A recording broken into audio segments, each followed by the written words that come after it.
থেকে হুজুর ফিরে এসেছেন সকালবেলায়, ফজরের নামাজ পড়ে বসেছেন কাবা শরীফে, তিনি বসে আছেন। তো তখন আবু জাহেল এসে বলছে, মুহাম্মদ সাল্লাল্লাহু আলাইহি ওয়াসাল্লাম, প্রত্যেক দিনই তো নতুন নতুন কথা কও, আজকে কোনো নতুন কথা আছে? হুজুর বললেন, হ্যাঁ নতুন কথা আছে। কি? বলে, এই তো শেষ রাত্রে জিবরাইল ছিল, আমারে নিয়ে গেল বাইতুল মুকাদ্দাসে, জেরুজালেমে গিয়ে নামাজ পড়লাম, ওইখান থেকে মহাকাশ পাড়ি দিলাম, 7 আকাশ পাড়ি দিলাম, সিদরাতুল মুনতাহা গেলাম, আরশে আজিম ভ্রমণ করলাম, আল্লাহর সাথে কথা কইলাম, জান্নাত জাহান্নাম দেখলাম, তারপরে আবার এই আয়েশা নামাজ পড়িয়া তোমাদের সাথে কথা বলতেছে। আবু জাহেল কয় যে, খাইস যাও, মাথা টাথা একটু ভালো ছিল, এখন তাও সর্বনাশ হয়ে গেছে। কয়, মুহাম্মদ সাল্লাল্লাহু আলাইহি ওয়াসাল্লাম, তুমি যা বললা এই কথাটা আমি কি হুবহু মানুষের কাছে বলবো? হুজুর বলছেন, অবশ্যই বলো গিয়ে। আবু জাহেল চিন্তা করলো, দিস ইজ দ্য মোমেন্ট, এটাই হলো আসল সুযোগ পেয়ে গেছে মানুষকে বিভ্রান্ত করার জন্য। সবার আগে ছুটে চললো হযরত আবু বকর রাদিয়াল্লাহু তাআলা আনহুর বাড়িতে, যে বলছেন, আবু বকর শুনেছ? বলে, কি? মুহাম্মদ সাল্লাল্লাহু আলাইহি ওয়াসাল্লাম এই রকমের কথা বললো, বেচারার মাথাটা যাও ভালো ছিল শেষ। হুজুর বলছেন, আবু জাহেল আমার রাসূল কি এরকম বলেছেন? আবু জাহেল বলছে, আমার নিজ কানে শুনে আসলাম, এখনো তিনি সেখানে বসা। হযরত আবু বকর বলেন, আবু জাহেল, আমার আল্লাহর নবী তিনি যদি এরকম কথা বলে থাকেন, তাহলে আমি কোনো সন্দেহ পোষণ করি না, অবশ্যই আল্লাহ রাব্বুল আলামিনের হাবিব যা বলেছেন তা সত্য। হযরত আবু বকর রাদিয়াল্লাহু তাআলা আনহু মসজিদে হারামে আসলেন, হুজুরকে জিজ্ঞেস করলেন, হুজুর আবু জাহেল আমাকে এই সব কথা বললো, এগুলি কি ঠিক? হুজুর বললেন, হ্যাঁ। তিনি ঘটনা বয়ান করলেন। হযরত আবু বকর বললেন, হে রাসূল, আপনি যা বলেছেন সত্য বলেছেন, আপনার মেরাজ ঠিক হয়েছে, সঠিক হয়েছে, সন্দেহ নাই। হুজুর বলেন, আবু বকর তুমি তো শুধু আবু বকর নাও, তুমি সিদ্দিক। সত্যকে যারা অকুণ্ঠ চিত্তে দ্বিধাহীন ভাবে যারা সত্যের সামনে মাথা নত করেছে, গ্রহণ করে নিয়েছে, দ্বিমত পোষণ করে নাই, কোন রকমের দুষ্ট বুদ্ধির আশ্রয় গ্রহণ করেনি, উল্টাপাল্টা করেনি, এই সমস্ত মানুষেরই হলো সিদ্দিক। আর এদের দলকেই সিদ্দিকিন বলা হয়। তাহলে নবীয়িন, সিদ্দিকিন এনারা হচ্ছেন নেয়ামত প্রাপ্ত। 3 নম্বরে হচ্ছে শুহাদা, সত্যকে যারা সত্যের সাক্ষী দিয়েছে, সত্যের সাক্ষ্যদাতা। সত্য হচ্ছে ইসলাম। সত্য কি? ইসলাম। সত্য হচ্ছে আল্লাহ, সত্য হচ্ছে নবী, সত্য হচ্ছে কোরআন, সত্য হচ্ছে হাদিস। এই মহাসত্যকে যারা স্বীকৃতি দিয়েছে, নিজেদের কথা দিয়ে, কাজ দিয়ে, ধন দিয়ে, সম্পদ দিয়ে, এমনকি নিজের জীবনটা এই রাস্তায় বিলিয়ে দিয়ে, মহাসত্যের চিরস্থায়ী সাক্ষী দিয়ে দুনিয়া থেকে যারা বিদায় হলেন, ওনারা হচ্ছেন শহীদ।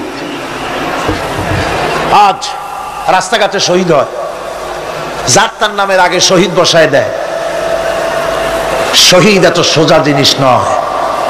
আল্লাহর রাস্তায়, ধর্মের জন্য, ইসলামের জন্য, আল্লাহর জন্য, কোরআনের জন্য, রাসূলের জন্য যারা জীবন দেন, তারাই হচ্ছে শহীদ। এই শহীদদের মর্যাদা আল্লাহ রাব্বুল আলামিন এত বেশি মর্যাদা দান করেছেন। শহীদদের মর্যাদা আল্লাহ পাক দিয়েছেন, কিয়ামতের দিন শহীদদেরই কোনো বিচার করা হবে না। আল্লাহ রাব্বুল আলামিন শহীদদেরকে বিনা বিচারে জান্নাত দিয়ে দিবেন। শহীদের বিশাল মর্যাদা, বিরাট মর্যাদা। এই শহীদ শাহাদাতের তামান্না প্রত্যেক মুসলমানের ভিতরে থাকতে হবে। হুজুর বলেছেন,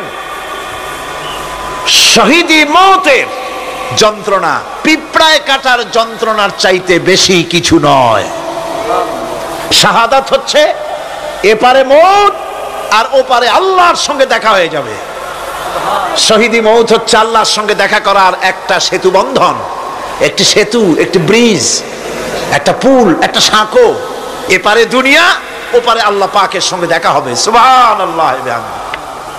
ভাইরা, ইসলামের জন্য যারা জীবন দিলেন, যারা শাহাদাত বরণ করলেন, তারা জাতির সম্মানের পাত্র। সেই সম্মান, সেই মর্যাদা আল্লাহ রাব্বুল আলামিন শহীদদের প্রদান করেছেন। হযরত আব্দুল্লাহ জুলবাজাদাইন যার কথা বুখারীতে লেখা হয়েছে। সুবহানাল্লাহ।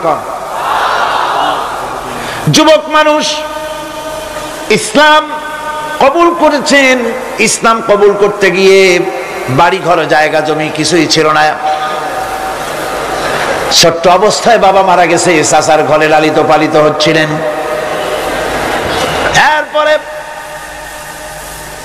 রাসূলের প্রতি ঈমান আনবেন, চাচার ভয়তে পারেন না।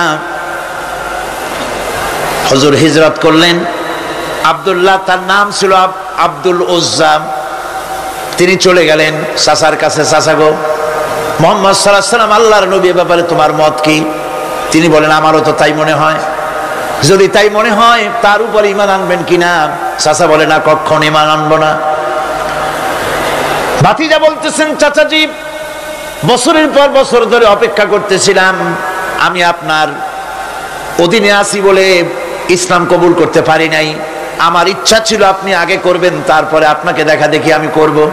কিন্তু আপনি যখন ইসলাম কবুল করলেন না, আর করবেন না বলে যখন ঘোষণা দিলেন, আপনাকে উপস্থিত রেখে আমি ঘোষণা দিলাম, লা ইলাহা ইল্লাল্লাহু মুহাম্মাদুর রাসূলুল্লাহ। চাচা বলছে, ভাতিজা, এর পরিণাম জানো? কয়, না, জানি না। এর পরিণাম হচ্ছে তুমি আমার বাড়িতে থাকো, আমার বাড়ি ছাড়তে হবে। বললেন, রাজি আছি। উট ছাগল ভেড়া ঘোড়া যা দিছি ছাড়তে হবে।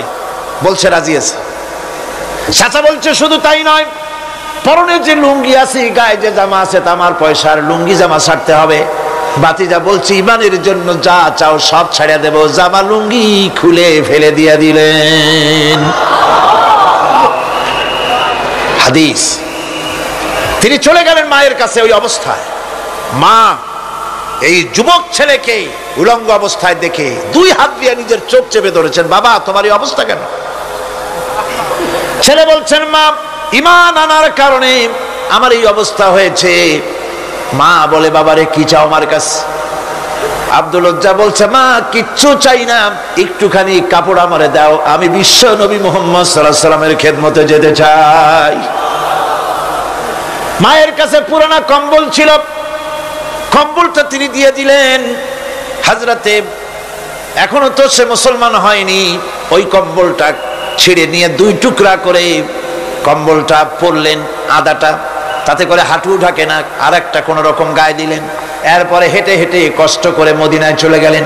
মসজিদে নববীর ভিতরে ঢুকে দরজার কাছে বসা বিশ্বনবী জনাবে মুহাম্মদুর রাসূলুল্লাহ সাল্লাল্লাহু আলাইহি ওয়াসাল্লাম মসজিদে নববীতে, যুবক, হাঁটুর উপরে কাপড়, মাথার চুল উস্কো খুস্কো চেহারা, ক্ষুধার্ত চেহারা। হুজুর জিজ্ঞেস করছেন, তুমি কে? তিনি বললেন, আমার নাম আব্দুল উজ্জা। তোমার এই অবস্থা কেন? তিনি বললেন, হুজুর, ঈমান আনার জন্য বাড়ি ঘর জায়গা জমিন উট বাছুর সব হারাইছি, এমনকি পরনের লুঙ্গিও আমারে দেয় নাই, মার কম্বলটা ছিঁড়িয়ে এনেছি। নবীজি আসহাবে সুফফার ভিতরেই তাকে বসতে দিলেন, তাকে থাকতে দিলেন, আর বললেন, তারে কোরআন শরীফ শিখাবা। আব্দুল উজ্জাকে হুজুর বললেন, তোমার নাম উজ্জা নয়, তোমার নাম আব্দুল্লাহ। হাদিস শরীফে এসেছে, আল্লাহর কাছে 2টা নাম বেশি প্রিয়, একটা হচ্ছে আব্দুল্লাহ, আর একটা হচ্ছে আব্দুর রহমান। মুসলমান হলেন। এরপরে আসহাবে সুফফার মধ্যে বসে আছেন, কোরআন শরীফ জোরে জোরে তেলাওয়াত করেন। আসহাবে সুফফা রাসূলের কাছে নালিশ করলেন, অভিযোগ করলেন, হুজুর, এই আব্দুল্লাহর কোরআন শরীফ এত জোরে পড়ে, তার চিল্লানির জ্বালায় আমরা বিশ্রাম করতে পারি না। নবীজি বললেন, সাহাবীরা, আব্দুল্লাহকে বেশি করে চিল্লাইতে দাও, বাধা দিও না, কারণ তার ঈমান বড় দামের ঈমান হয়েছে, ঈমান আনতে গিয়ে কিছু আনতে পারে নাই, তাকে বাধা দিও না, প্রাণ ভরে চিল্লাইতে দাও, জোরে জোরে পড়তে দাও। ইতিমধ্যে তাবুকের যুদ্ধের রণদামামা বেজে উঠেছে। রোমান সৈন্যরা হুজুরের সঙ্গে যুদ্ধ করবে, জিহাদ করবে, ইসলামকে পরাজিত করার জন্য তারা আক্রমণের প্রস্তুতি নিল।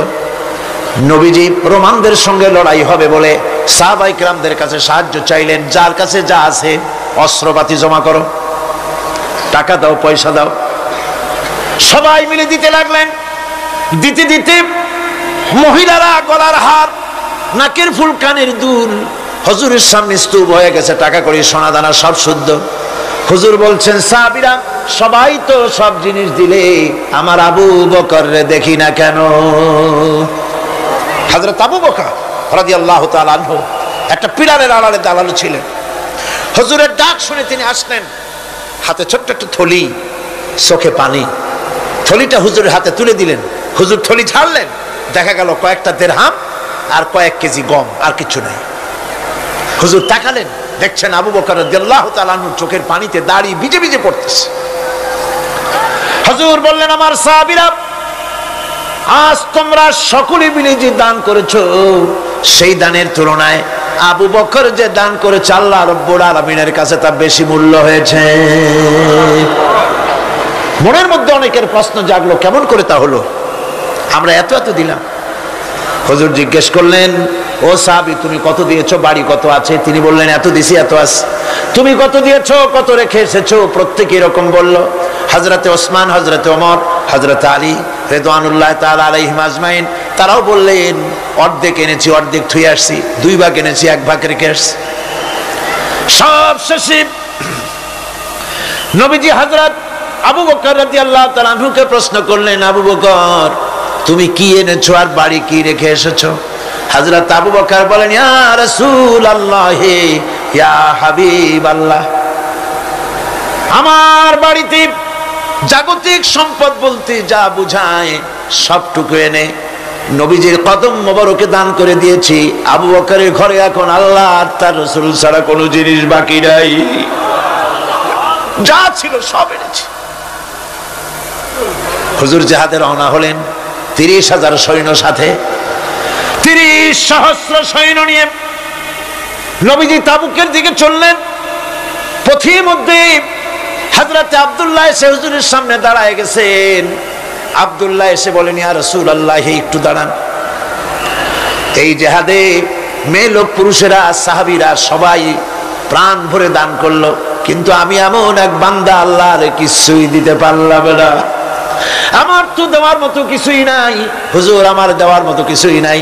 তবে আমি আপনার কাছে দোয়া চাই, আপনি দোয়া করুন, আমি যেন এই যুদ্ধে, এই জিহাদের ময়দানে আমি যেন শহীদ হতে পারি। নবীজি বললেন, একটু বাকল নিয়ে আসো গাছের। একটা গাছের বাকল আনা হলো। এই বাকলটা হুজুর নিজ হাতে আব্দুল্লাহর হাতে বাঁধা দিলেন, আর বললেন, রব্বুল আলামিন, আমি আব্দুল্লাহর রক্ত কাফেরদের জন্য হারাম করে দিলাম। হযরত আব্দুল্লাহ কেঁদে জারজার হয়ে যাচ্ছেন, বলছেন, ইয়া রাসূলুল্লাহ, আমি চাইলাম শহীদ হব, আর আপনি আমার রক্তকে কাফেরদের জন্য হারাম করে দিলেন। হুজুর বলেন, আব্দুল্লাহ, এখন যদি তোমার মৃত্যু জ্বরের ভিতর হয়, আল্লাহ রাব্বুল আলামিন তোমারে শাহাদাত নসিব করে দিবেন। তাবুকের ময়দানে হুজুর চলে গেলেন। কয়েকদিন পরে খবর আসলো হুজুরের কাছে, আব্দুল্লাহ কয়েকদিন জ্বর ভোগ করে আব্দুল্লাহ মারা গিয়েছেন। হুজুর বললেন, তার জানাজার ব্যবস্থা করো, কাফন দাফনের ব্যবস্থা করো। ব্যবস্থা হয়ে গেল। রাতের বেলায় দাফন হবে। একজন লোক কবরের কাছে দাঁড়ায় টিম টিম করে একটা আলো নিয়ে দাঁড়ায় আছে, আর একজন লোক কবরের ভিতরে নেমেছেন। 2 ব্যক্তি লাশ 2 হাতে উঁচু করে নিয়ে আসতেছেন কবরের কাছে। যিনি কবরের ভিতরে দাঁড়ানো, তিনি বলতেছেন, লাশ বহন করে তোমরা যে 2 জন আনতেছো, লাশের সাথে খবরদার বেয়াদবি করো না, তোমাদের ভাইয়ের সঙ্গে আদব করো। এই বলে কবরের ভিতরে যিনি দাঁড়িয়েছিলেন, তিনি লাশটারে ধরলেন। কবরের ভিতরে দাঁড়ায় যিনি লাশ ধরেছেন, লাশকে কবরে শোয়াই দিয়েছেন, তিনি আর কেউ নন, তিনি বিশ্ব নবী মুহাম্মদুর রাসূলুল্লাহ। নিজের হাতে হযরত আব্দুল্লাহকে শোয়াই দিলেন। লাশ বহন করে যে 2 জন আনলেন, তার একজন হলেন হযরত আবু বকর, আর একজন হযরত ওমর রাদিয়াল্লাহু তাআলা আনহুমা। আর আলো নিয়ে যিনি দাঁড়িয়েছেন, টিম টিম করে জ্বলতেছেন, তিনি হযরত বেলাল। কবরের ভিতরে হযরত আব্দুল্লাহকে শুইয়ে দিয়ে উপরে মাটি দিয়ে নবীজি কবরের 2 দিকে হাত দিয়া আল্লাহ রাব্বুল আলামিনের দরবারে ফরিয়াদ তুললেন, রব্বুল আলামিন, আমি আজকে সন্ধ্যা পর্যন্ত এই আব্দুল্লাহর প্রতি রাজি ছিলাম, খুশি ছিলাম। আল্লাহ গো, তুমি আব্দুল্লাহর প্রতি রাজি হয়ে যাও। হযরত ইবনে মাসউদ রাদিয়াল্লাহু তাআলা আনহু পাশে দাঁড়ানো ছিলেন, চিৎকার দিয়ে কেঁদে কেঁদে বললেন, আয় আল্লাহ তাআলা, এই কবরের ভিতরে আজকে আব্দুল্লাহর লাশটা না হইয়া যদি আমার লাশ হতো, আমার ভাগ্যটা খুলে যেত। শহীদের মর্যাদা আল্লাহ পাকের কাছে সব থেকে বেশি। এই শহীদের পথ নিয়ামত প্রাপ্তদের পথ। যারা নিয়ামত পেয়েছে পৃথিবীতে, নবীজিন, সিদ্দিকিন, শুহাদা, এরাই হচ্ছেন নিয়ামত প্রাপ্ত। আল্লাহর রাস্তায় জীবন দেওয়ায় যে মজা, পৃথিবীতে আর কোনো কিছুতে সেই মজা নাই। হযরত ওমর রাদিয়াল্লাহু তাআলা আনহু দোয়া করতেন, আল্লাহুম্মা রযুকনি শাহাদাতান ফি সাবিলিক ওয়াজআল মাউতি ফি বালাদি রাসূলিক। আয় আল্লাহ, তুমি আমাকে শাহাদাতের মত আমাকে দান করো। শাহাদাতের তামান্না প্রত্যেকটি মুসলমানের ভেতরে থাকতে হবে। শহীদ হওয়া যাবে ইসলামের জন্য। সময় হয়তো আসতে পারে, হয়তো এমন সময় আসতে পারে যখন কোরআনের মর্যাদাকে টিকে রাখার জন্যে, সুন্নতে নববীকে টিকে রাখার জন্যে জান দেওয়া লাগতে পারে। তখন কি আপনারা জীবন দিতে পারবেন?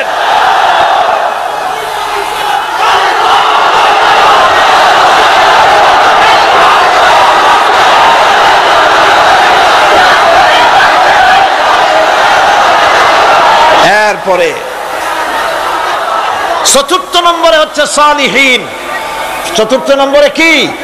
সালিহিন। সালিহিন হচ্ছে জীবনের প্রত্যেকটি ক্ষেত্রে যারা একনিষ্ঠভাবে আল্লাহর বিধান পালন করেছেন, যারা পুণ্যের সাথে সুদৃঢ় থেকেছেন, যারা অটল থেকে পুণ্যের সাথে, হকের সাথে অটল থেকেছেন, কোন অবস্থাতেই ইসলামী আদর্শের বিরুদ্ধাচরণ করেনি, তারাই হচ্ছেন সালিহিন। ইসলামের আদর্শ ছাড়ে নাই, পরিত্যাগ করে নাই, জীবনের সবকিছুর বিনিময় এটাকে আঁকড়ে ধরে থেকেছেন, ইসলামী আদর্শের পরিপন্থী কিচ্ছু করেন নাই। এরা হচ্ছেন সালিহিন। কোন আলহামদুলিল্লাহ। আল্লাহর অনুগ্রহ প্রাপ্ত কয় শ্রেণী? 4 শ্রেণী। নবীজিন, সিদ্দিকিন, শুহাদা, সালিহিন। এই 4 শ্রেণীর লোকেরাই হচ্ছে নিয়ামত প্রাপ্ত। আমরা বলেছি, সিরাতাল্লাযীনা আন'আমতা আলাইহিম গায়রিল মাগদুবি আলাইহিম ওয়ালাদ-দাল্লিন। নিয়ামত প্রাপ্তদের পথ চাই, অনুগ্রহ প্রাপ্তদের পথ। আর অভিশপ্ত পথভ্রষ্টদের পথ আমরা চাই না, আমরা পরিহার করে চলবো। এটা একটু ওয়াদাও বটে। যারা অভিশপ্ত, যারা পথভ্রষ্ট, ওরা কারা? মাগদুব এবং দল্লিন। মাগদুব হচ্ছে অভিশপ্ত, দল্লিন হচ্ছে পথভ্রষ্ট। দুনিয়ার সমস্ত মুফাসসিরিন, মুহাদ্দিসিন সব একমত, মাগদুব হচ্ছে ইহুদিরা। মাগদুব কারা? বলেন না কারা? আর দল্লিন, অভিশপ্ত কারা? খ্রিস্টানেরা। বলেন কারা? একটুখানি জোরে সোরে দরুদ শরীফ পড়েন। সালাতুন ইয়া রাসূলুল্লাহ আলাইকুম, সালামুন ইয়া হাবিবাল্লাহ আলাইকুম। জোরে পড়েন।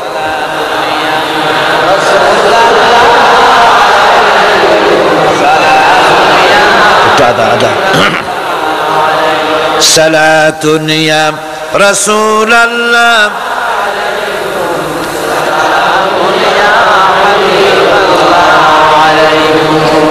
ভাইরা, ইহুদিদের অভিশপ্ত হওয়ার কারণটা কি?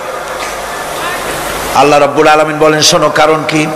وَضُرِبَتْ عَلَيْهِمُ الْمَسْكَنَةُ ذَلِكَ بِأَنَّهُمْ كَانُوا يَكْفُرُونَ بِآيَاتِ اللَّهِ وَيَقْتُلُونَ الْأَنْبِيَاءَ بِغَيْرِ حَقٍّ ذَلِكَ بِمَا عَصَوْا وَكَانُوا يَعْتَدُونَ। তাদের উপর দারিদ্র এবং অসহায়তার অভিশাপ বর্ষিত হয়েছে। এর কারণ হলো তারা আল্লাহ পাকের আয়াতকে অস্বীকার করেছে, তারা অকারণে আল্লাহর নবীদেরকে হত্যা করেছে এবং প্রত্যেকটি ব্যাপারে আল্লাহর শরীয়তের সীমা লঙ্ঘন করেছে। যুরিবাত আলাইহিমুল যিল্লাতু ওয়াল মাসকানা ওয়া বাউ বিগাদাবিন মিনাল্লাহ। আল্লাহ পাক বলেছেন চিরকাল ইহুদিরা অভিশপ্ত, তাদের কোন আবাসস্থল হবে না, সারা জীবন ঘুরে বেড়াবে। আপনারা বলবেন কই ঘুরে বেড়ায় না, তো তাদের তো জায়গা হইছে জেরুজালেমে, ইসরায়েলে, সেখানে তারা জায়গা করে নিয়েছে। তাহলে এটা কেমন হলো? এটা এইভাবে হয়েছে, ওখানে তাদেরকে প্রতিষ্ঠিত করেছে আমেরিকা, ঠিক কিনা?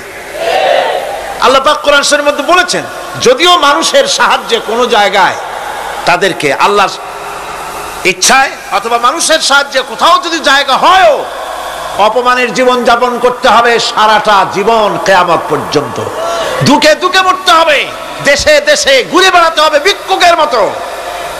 সে অবস্থাই হয়েছে। আমেরিকা ওদের উপর থেকে হাত উঠায় নিক, মধ্যপ্রাচ্যের আজকের ২০ ফোড়া ইসরায়েল, আমেরিকা যদি তাদের রুবুবিয়াতে প্রতিপালনের হাতটা উঠায় নেয়, তাহলে আরব দেশে যত লোক আছে যুদ্ধ করা লাগবে না, এক পাশে গিয়ে পেশাব করলে ভাইসে লোহিত সাগরে চলে যাবে। সুতরাং এই ইহুদিদের পথ অনুসরণ করা যাবে না। ইহুদিরা অপরাধ করছিল কি? একটু আগেই বললাম, তারা আল্লাহর আয়াতকে অস্বীকার করেছে, তারা নবীদেরকে হত্যা করেছে, এটাই হলো তাদের অপরাধ। তারা শরীয়তের ব্যাপারে বাড়াবাড়ি করেছে। আর খ্রিস্টানরা তাদের অপরাধ কি? তাদের অপরাধ হচ্ছে তারা আল্লাহর বিধানের উপরে তারাও বাড়াবাড়ি করেছে। তারা নিজেদের আল্লাহর বিধান বাদ দিয়ে নিজেদের মন গড়া জীবন যাপন শুরু করেছে। তারা ঈসা আলাইহিস সালামকে আল্লাহর ছেলে বানাইছে। তারা মদ খায়, তারা জিনা করে, তারা শুকর খায়, তাদের উপরে শরীয়তকে সম্পূর্ণ বুড়ো আঙ্গুল দেখায়া তারা মুশরিকের চাইতেও খারাপ হয়ে গিয়েছে, ঠিক কিনা? এরা হিন্দুরা কখনো বলে না যে আল্লাহর ছেলে মেয়ে আছে, বলে নাকি? কিন্তু ওরা আল্লাহর ছেলে বানাইছে, মেয়ে বানাইছে, বউ বানাইছে। নাউজুবিল্লাহ। আমেরিকায়, ইংল্যান্ডে, সেসব জায়গায় গির্জায় আজ আর খ্রিস্টান যাওয়ার লোক নাই। সপ্তাহে একদিন ইবাদত করে, সানডে। সেই সপ্তাহের একদিন ইবাদত করতে লোক পাওয়া যায় না। সেদিন তারা ফুর্তিনার্তি করার জন্য বউ বাচ্চা নিয়ে, মদ টদ নিয়ে, সিবেচে গিয়ে কাপড় চোপড় ভালাইয়া যা খুশি তাই করে।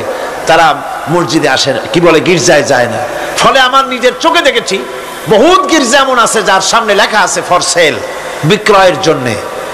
এই সাইনবোর্ড যখন লাগায়, এলাকার মুসলমানেরা চান্দা তুলিয়া গির্জা কিনা সব সমানে মসজিদ বানাইতেছে। ইংল্যান্ডে আজ থেকে 100 বছর আগে মসজিদ ছিল মাত্র একটা। সেই গ্রেট ব্রিটেনে এখন মসজিদের সংখ্যা 7,000-এর উপরে। আলহামদুলিল্লাহ। সুতরাং এই খ্রিস্টান এবং ইহুদিদের পথ অনুসরণ করা যাবে না। কিন্তু তারপরেও আমরা অনুসরণ করছি না, করছি না? করছি।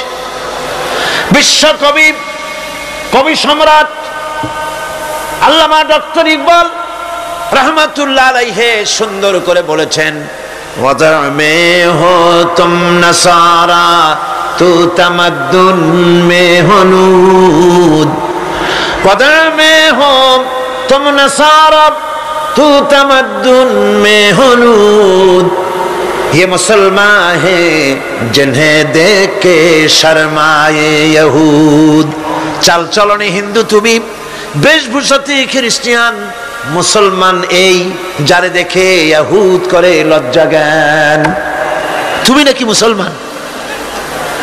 কাপড় চোপড় দেখলে মনে হয় তুমি তো খ্রিস্টান, জামা কাপড় তোমার অবস্থা দেখলে মনে হয় তুমি খ্রিস্টান, তোমার ওঠা বসা বিয়ে শাদী সংস্কৃতি দেখলে মনে হয় তুমি হিন্দু, আর তোমার লেনদেন দেখলে ইহুদিরা পর্যন্ত তোমাকে ঘৃণা করে। কথা ঠিক কিনা? কথা ঠিক কিনা? এই হলো মুসলমানদের অবস্থা। সুতরাং আল্লাহ পাক বলছেন ইহুদিদেরকে ছাড়তে হবে, খ্রিস্টানদের অনুকরণ ছাড়তে হবে। ইহুদি খ্রিস্টান সকলের অনুকরণ ছেড়ে দিয়ে নিয়ামত প্রাপ্ত ওই 4 শ্রেণীর লোকের অনুসরণ করতে হবে, তাহলেই খাঁটি মুসলমান হওয়া যাবে। কল আলহামদুলিল্লাহ। এই হলো সূরা ফাতিহা, যা গত আজকের দিন সহ 5 দিন আমরা আলোচনা করলাম। কল আলহামদুলিল্লাহ। এখন এই সূরা ফাতিহাকে আমি আপনাদের পকেটে উঠায় দিতে চাই, যাতে করে মনে থাকে। 5 দিনের অনেক কথা এক জায়গায় করে দিলে মনে করতে সুবিধা হবে, ঠিক কিনা? মনে রাখতে সুবিধা হবে। সূরা ফাতিহা আয়াত কয়টা? এই 7টি আয়াতের 7টি শিক্ষা আছে। সূরা ফাতিহার শিক্ষা 1, সকল প্রশংসা কেবলমাত্র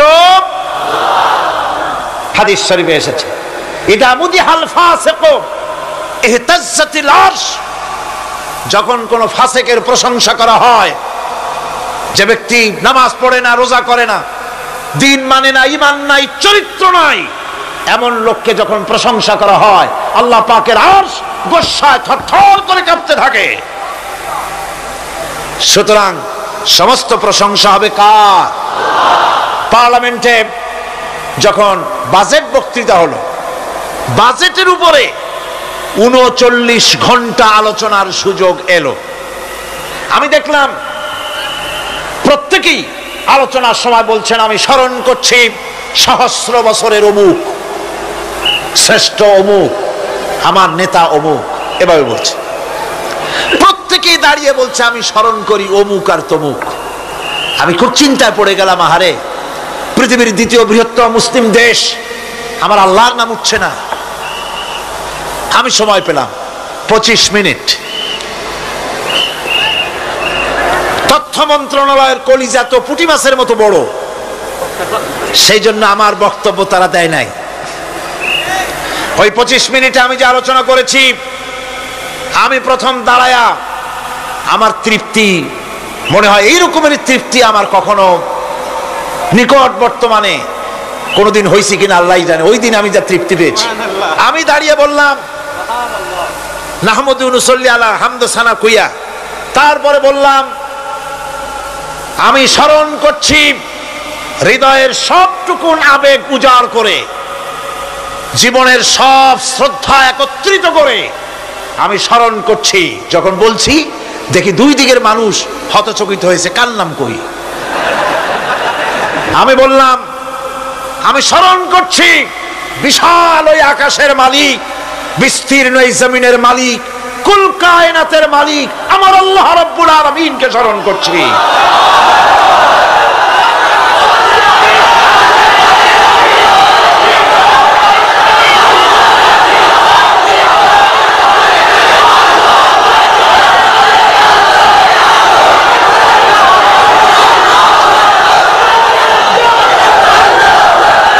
সুতরাং আমি দারুণ তৃপ্তি পেয়েছি।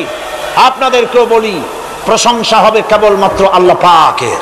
প্রশংসা কার? আর প্রশংসা হবে বিশ্ব নবী জনাবে মুহাম্মদ রাসূলুল্লাহ সাল্লাল্লাহু আলাইহি ওয়াসাল্লাম। চিৎকার মেরে সারা জীবন আল্লাহ এবং রাসূলের প্রশংসা করতেই থাকবো ইনশাআল্লাহ। আমাদের করতে হবে, মুসলমানদের দায়িত্ব। আর প্রশংসা করব যারা আমার রাসূলের, আল্লাহর হুকুম মানে আর আমার রাসূলের অনুসরণ অনুকরণ যারা করে, তারা আমাদের সম্মানের পাত্র। আলহামদুলিল্লাহ।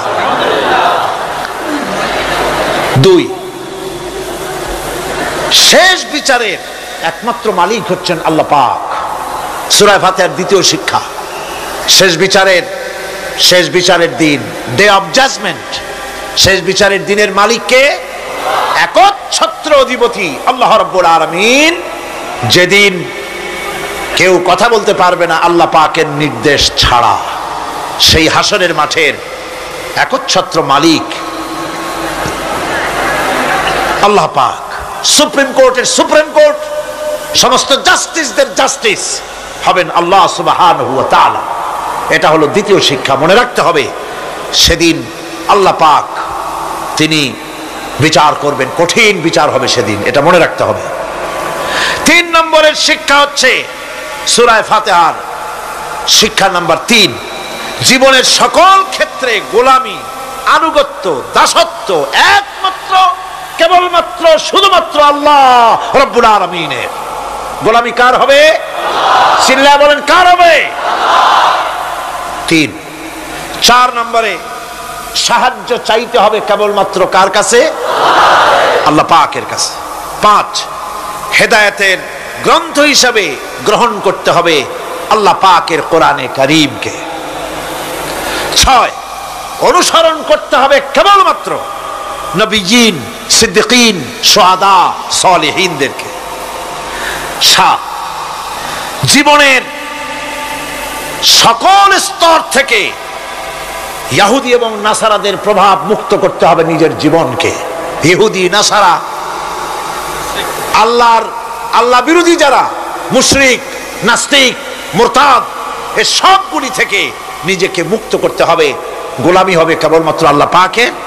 আর এইভাবে 7টি আয়াতের 7টি শিক্ষা আপনাদের সামনে পেশ করলাম। আল্লাহ রাব্বুল আলামিন এগুলি যেন মানার তৌফিক আমাদের দেন, আমরা বলি আমিন। আর জোরে বলেন আমিন। বন্ধুগণ, গায়রিল মাগদুবি আলাইহিম ওয়ালাদ-দাল্লিন আমরা পড়ি, ইহুদি এবং খ্রিস্টানের পথ অনুসরণ করব না বলি, কিন্তু এই তো 1 জানুয়ারি আসতেছে। 1 জানুয়ারি 1997 সন 31 ডিসেম্বর রাত 12টা 1 মিনিটের সময় বাংলাদেশের শহর সমূহে বাজি পোড়ানো শুরু হয়। কথা ঠিক কিনা? আমি জিজ্ঞেস করতে চাই, এটা কি খ্রিস্টানের দেশ? জোরে বলেন, এটা কি খ্রিস্টানের দেশ? অবশ্য আমাদের দেশে খ্রিস্টান, হিন্দু, বৌদ্ধ যারা আছে তারাও আমাদের নাগরিক, সন্দেহ নাই।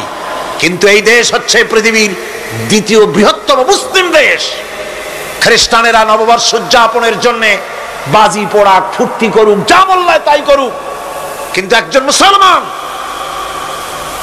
এই নববর্ষ উদযাপনের জন্য বাজি পোড়াতে পারে না, বোমা ফুটাতে পারে না, ফুর্তি করতে পারে না। মানে নাই, জাস্টিফিকেশন নাই। এটা যদি করা হয় আপনি খ্রিস্টানদের গোলামি করছেন, এটাই প্রমাণিত হবে।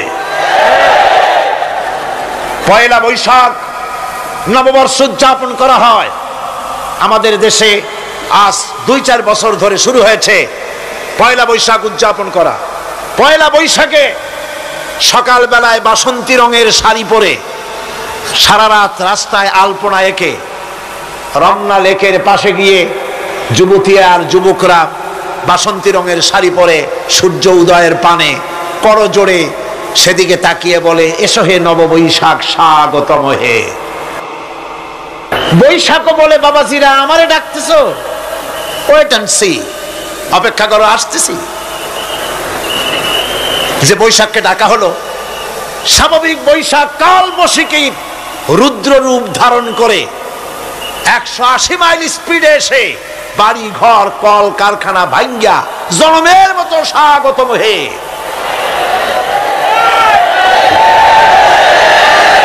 এরপর রাজনৈতিক নেতৃবৃন্দ এবং বুদ্ধিজীবী, ছাত্রছাত্রী, শিক্ষক, এক শ্রেণীর শিক্ষক বৃন্দ মঙ্গল প্রদীপ জ্বালিয়ে দিনের সূচনা করেন। কুকুরের মুখোশ, গাধার মুখোশ, কুমিরের মুখোশ পরে মিছিল করেন। ঢোল আরো কি হাবিজাবি বাজাইয়া ফুর্তির চোটে শীতই পড়বে না খারাপ হয়ে থাকবে দিশা করতে পারে না। ঠিক কিনা কন? আমি জিজ্ঞেস করি, 1 বৈশাখের সাথে উদযাপন, নববর্ষ উদযাপনের সাথে মুখোশ পরার সম্পর্ক কি? গরু আর গাধার শুকরের মুখোশ পরে আপনি কি বুঝাতে চান যে নতুন বছরটা জাতির সাথে গাধার মতো ব্যবহার করবেন অথবা কুকুরের মতো? নাউযুবিল্লাহি মিন যালিক। মুসলমানদের জন্য জায়েজ নাই, হারাম হারাম। বৈশাখের কোনো গুরুত্ব নাই। 1 বৈশাখ যদি কিছু করতেই হয়, ফজরের নামাজ পড়ে, দরুদ পড়ে, তেলাওয়াত করে আল্লাহর কাছে মুসলমানের দোয়া করা দরকার। আল্লাহ, বিগত বছরটা পার করেছি গুনাহ করে, নাফরমানি করে, আগামী বছর আমাদেরকে নেককার বানাও, নামাজি বানাও, চরিত্রবান বানাও, দিনদার বানাও, বছরটা দেশের জন্য, জাতির জন্য কল্যাণকর করে দাও। ভালো হইতো না? ভালো হইতো না? ভালো হতো। কিন্তু কপাল খারাপ, সংস্কৃতির নামে আসছে বেহায়াপনা। ভারতীয় উৎসব হয় বাংলাদেশে, ইন্ডিয়ান ফেস্টিভ্যাল। আমি প্রশ্ন করতে চাই সরকারের কাছে, বাংলাদেশের উৎসব ভারতে হয় কিনা? যদি বাংলাদেশের উৎসব ভারতে না হয়, বাংলার মাটিতে ভারতের উৎসব কেন?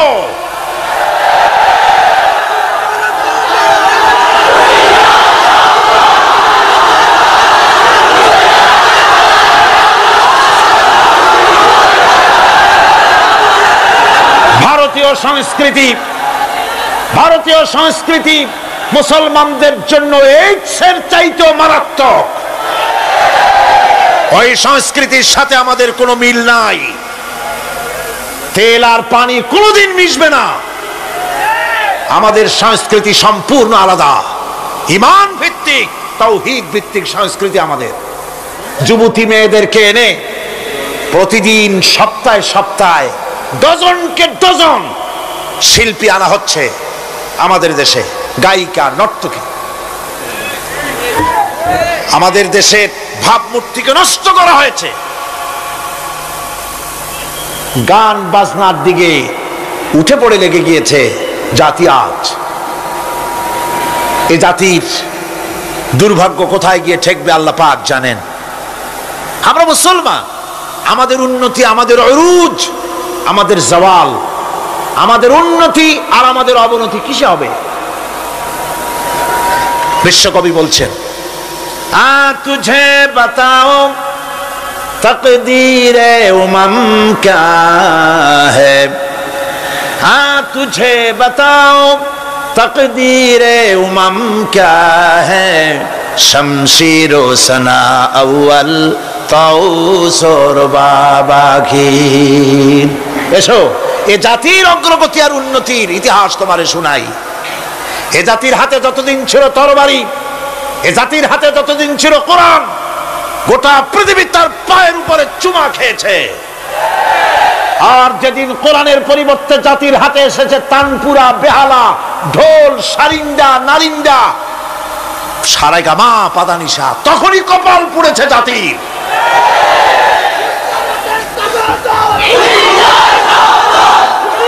আজ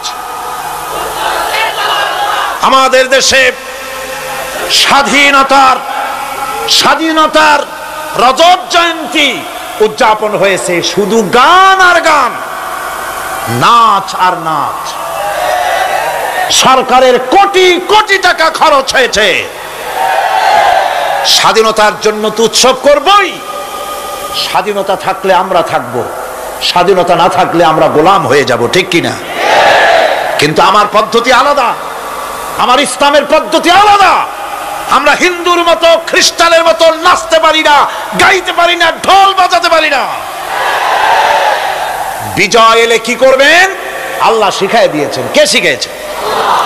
আল্লাহ রাব্বুল আলামিন বলেন, ইযা জাআ নাসরুল্লাহি ওয়াল ফাতহ ওয়া রাআইতান নাসা ইয়াদখুলুনা ফি দীনিল্লাহি আফওয়াজা ফাসাব্বিহ বিহামদি রাব্বিকা ওয়াস্তাগফির ইন্নাহু কানা তাওয়াবা। আল্লাহর পক্ষ থেকে যখন বিজয় আসবে, নবী, বিজয় যখন আসবে আল্লাহর পক্ষ থেকে, তখন আপনি দেখতে পাবেন আল্লাহর পক্ষ থেকে মদদ, বিজয় যখন আসবে, দলে দলে লোক ইসলামের মধ্যে প্রবেশ করবে।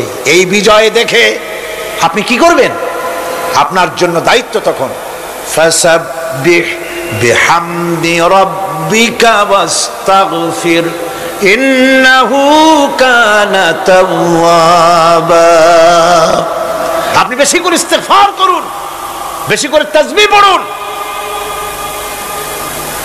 রাসূল করিম সাল্লাল্লাহু আলাইহি ওয়াসাল্লাম এই সূরা নাযিল হওয়ার পর, ইসলামের চূড়ান্ত বিজয়ের মুহূর্তে এই সূরা যখন নাযিল হলো, রাসূল করিম সাল্লাল্লাহু আলাইহি ওয়াসাল্লাম হাদিস শরীফে এসেছে সারাক্ষণ বেশিরভাগ পড়তেন সুবহানাকা আল্লাহুম্মা ওয়া বিহামদিকা নাস্তাগফিরুকা ওয়া নাতুবু ইলাইক।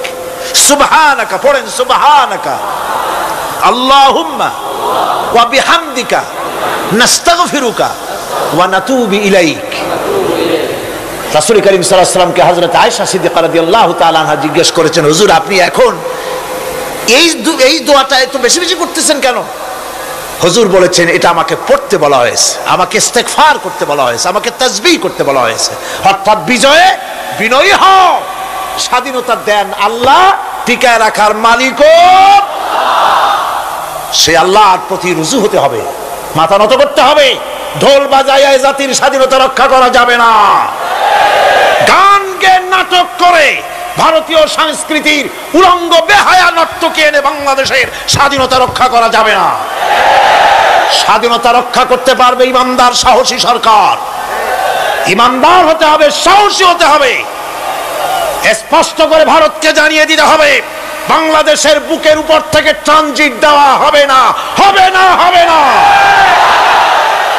আমাদের চট্টগ্রামের এই চট্টগ্রামের পোর্টকে থামুন, চট্টগ্রামের বীর চট্টলার পোর্টকে ভারতের জন্য উন্মুক্ত হতে দেওয়া হবে না।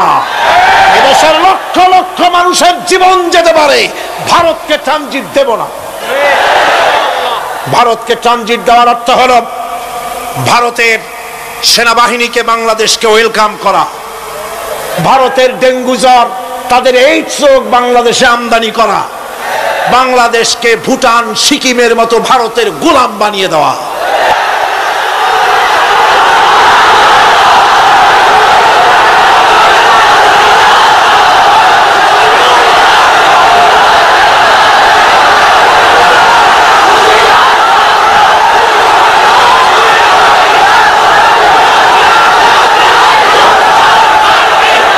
বন্ধুগণ, বন্ধুগণ, আমি বলতেছিলাম থামুন। গায়রিল মাগদুবি আলাইহিম ওয়ালাদ-দাল্লিন, খ্রিস্টান, ইহুদি, হিন্দু, মুশরিক কারো অনুসরণ করব না। অনুসরণ করব কয় শ্রেণীর? 4 শ্রেণীর। নবিয়্যিন, সিদ্দিকিন, শুহাদা, সালেহিন। কোন আলহামদুলিল্লাহ। এরপর আমরা মুসলমান, কিন্তু আমাদের বিবাহ অনুষ্ঠান যখন হয়, এই বিবাহ অনুষ্ঠানগুলি আমরা কি মুসলমানদের মতো করি? জবাব চাই, করি? আপনারা যে হলুদ অনুষ্ঠান করেন, শরীয়তের কোন জায়গায় আছে? এই হলুদ অনুষ্ঠান হিন্দুদের কাছ থেকে আমদানি হয়েছে। একটা হলুদ অনুষ্ঠানে যা খরচ হয় তা দিয়ে 6টা বিয়ে করানো যায়। সুতরাং আজ থেকে তওবা করুন, আমরা আর হলুদ অনুষ্ঠান করব না। রাজি আছেন? রাজি আছেন? বিবাহের নামে অপসংস্কৃতির জায়গা আমরা করে দিতে পারি না। যৌতুক যেমন হারাম, গত মাহফিলে বলেছি, মনে আছে না? মনে আছে কিনা? যৌতুক যেমন হারাম। যৌতুক কি আপনারা নেবেন নাকি? মেয়েওয়ালাদের উপরে চাপ সৃষ্টি করবেন না, জায়েজ নাই। মেয়েওয়ালারা যদি ইচ্ছে করে কিছু দেয়, নিবেন। আমি তো আশা করেছিলাম যে সংসদ নেত্রী, প্রধানমন্ত্রী মহিলা, বিরোধী দলীয় নেত্রীও মহিলা, সুতরাং মহিলাদের উপরে তাদের দরদের খাতিরেই তারা যৌতুক বিল উত্থাপন করবেন, কিন্তু তারা করেন নাই। তাদের উচিত ছিল যৌতুককে ঝাঁটা মেরে বঙ্গোপসাগরে ফেলে দেওয়া, ওনারা তা করেন নাই। কিন্তু আমি ইনশাআল্লাহ সংসদে যৌতুক বিল জমা দেব ইনশাআল্লাহ। আমি একা অথবা আমরা 3 জন যাই হই, সংসদে আমি কখনো একাকিত্ব ফিল করি না, কারণ আল্লাহ রাব্বুল আলামিন আমার সাথে আছেন। এই যৌতুক বিরোধী বিল উত্থাপন করে যৌতুক বন্ধ করতে হবে। 2 নম্বরের কথা হচ্ছে, মেয়েওয়ালারা তারাও আবার একটা খারাপ কাজ শুরু করেছেন, সেটা হলো বেশি পরিমাণের মহারানা চাপায় দেওয়া। মহারানা এটা শরীয়ত কোনো বান্ধে টেন্দে দেয় নাই। ছেলেপক্ষ যদ্দূর দিতে পারে সেইটা মেয়েওয়ালাদের আন্দাজ থাকা উচিত। অহেতুক যৌতুক, অহেতুক মহারানা চাপায় দিবেন না। এটা একটি ট্র্যাডিশন হয়েছে। 5,55,515 টাকা 1 পয়সা, বাজে কাজ।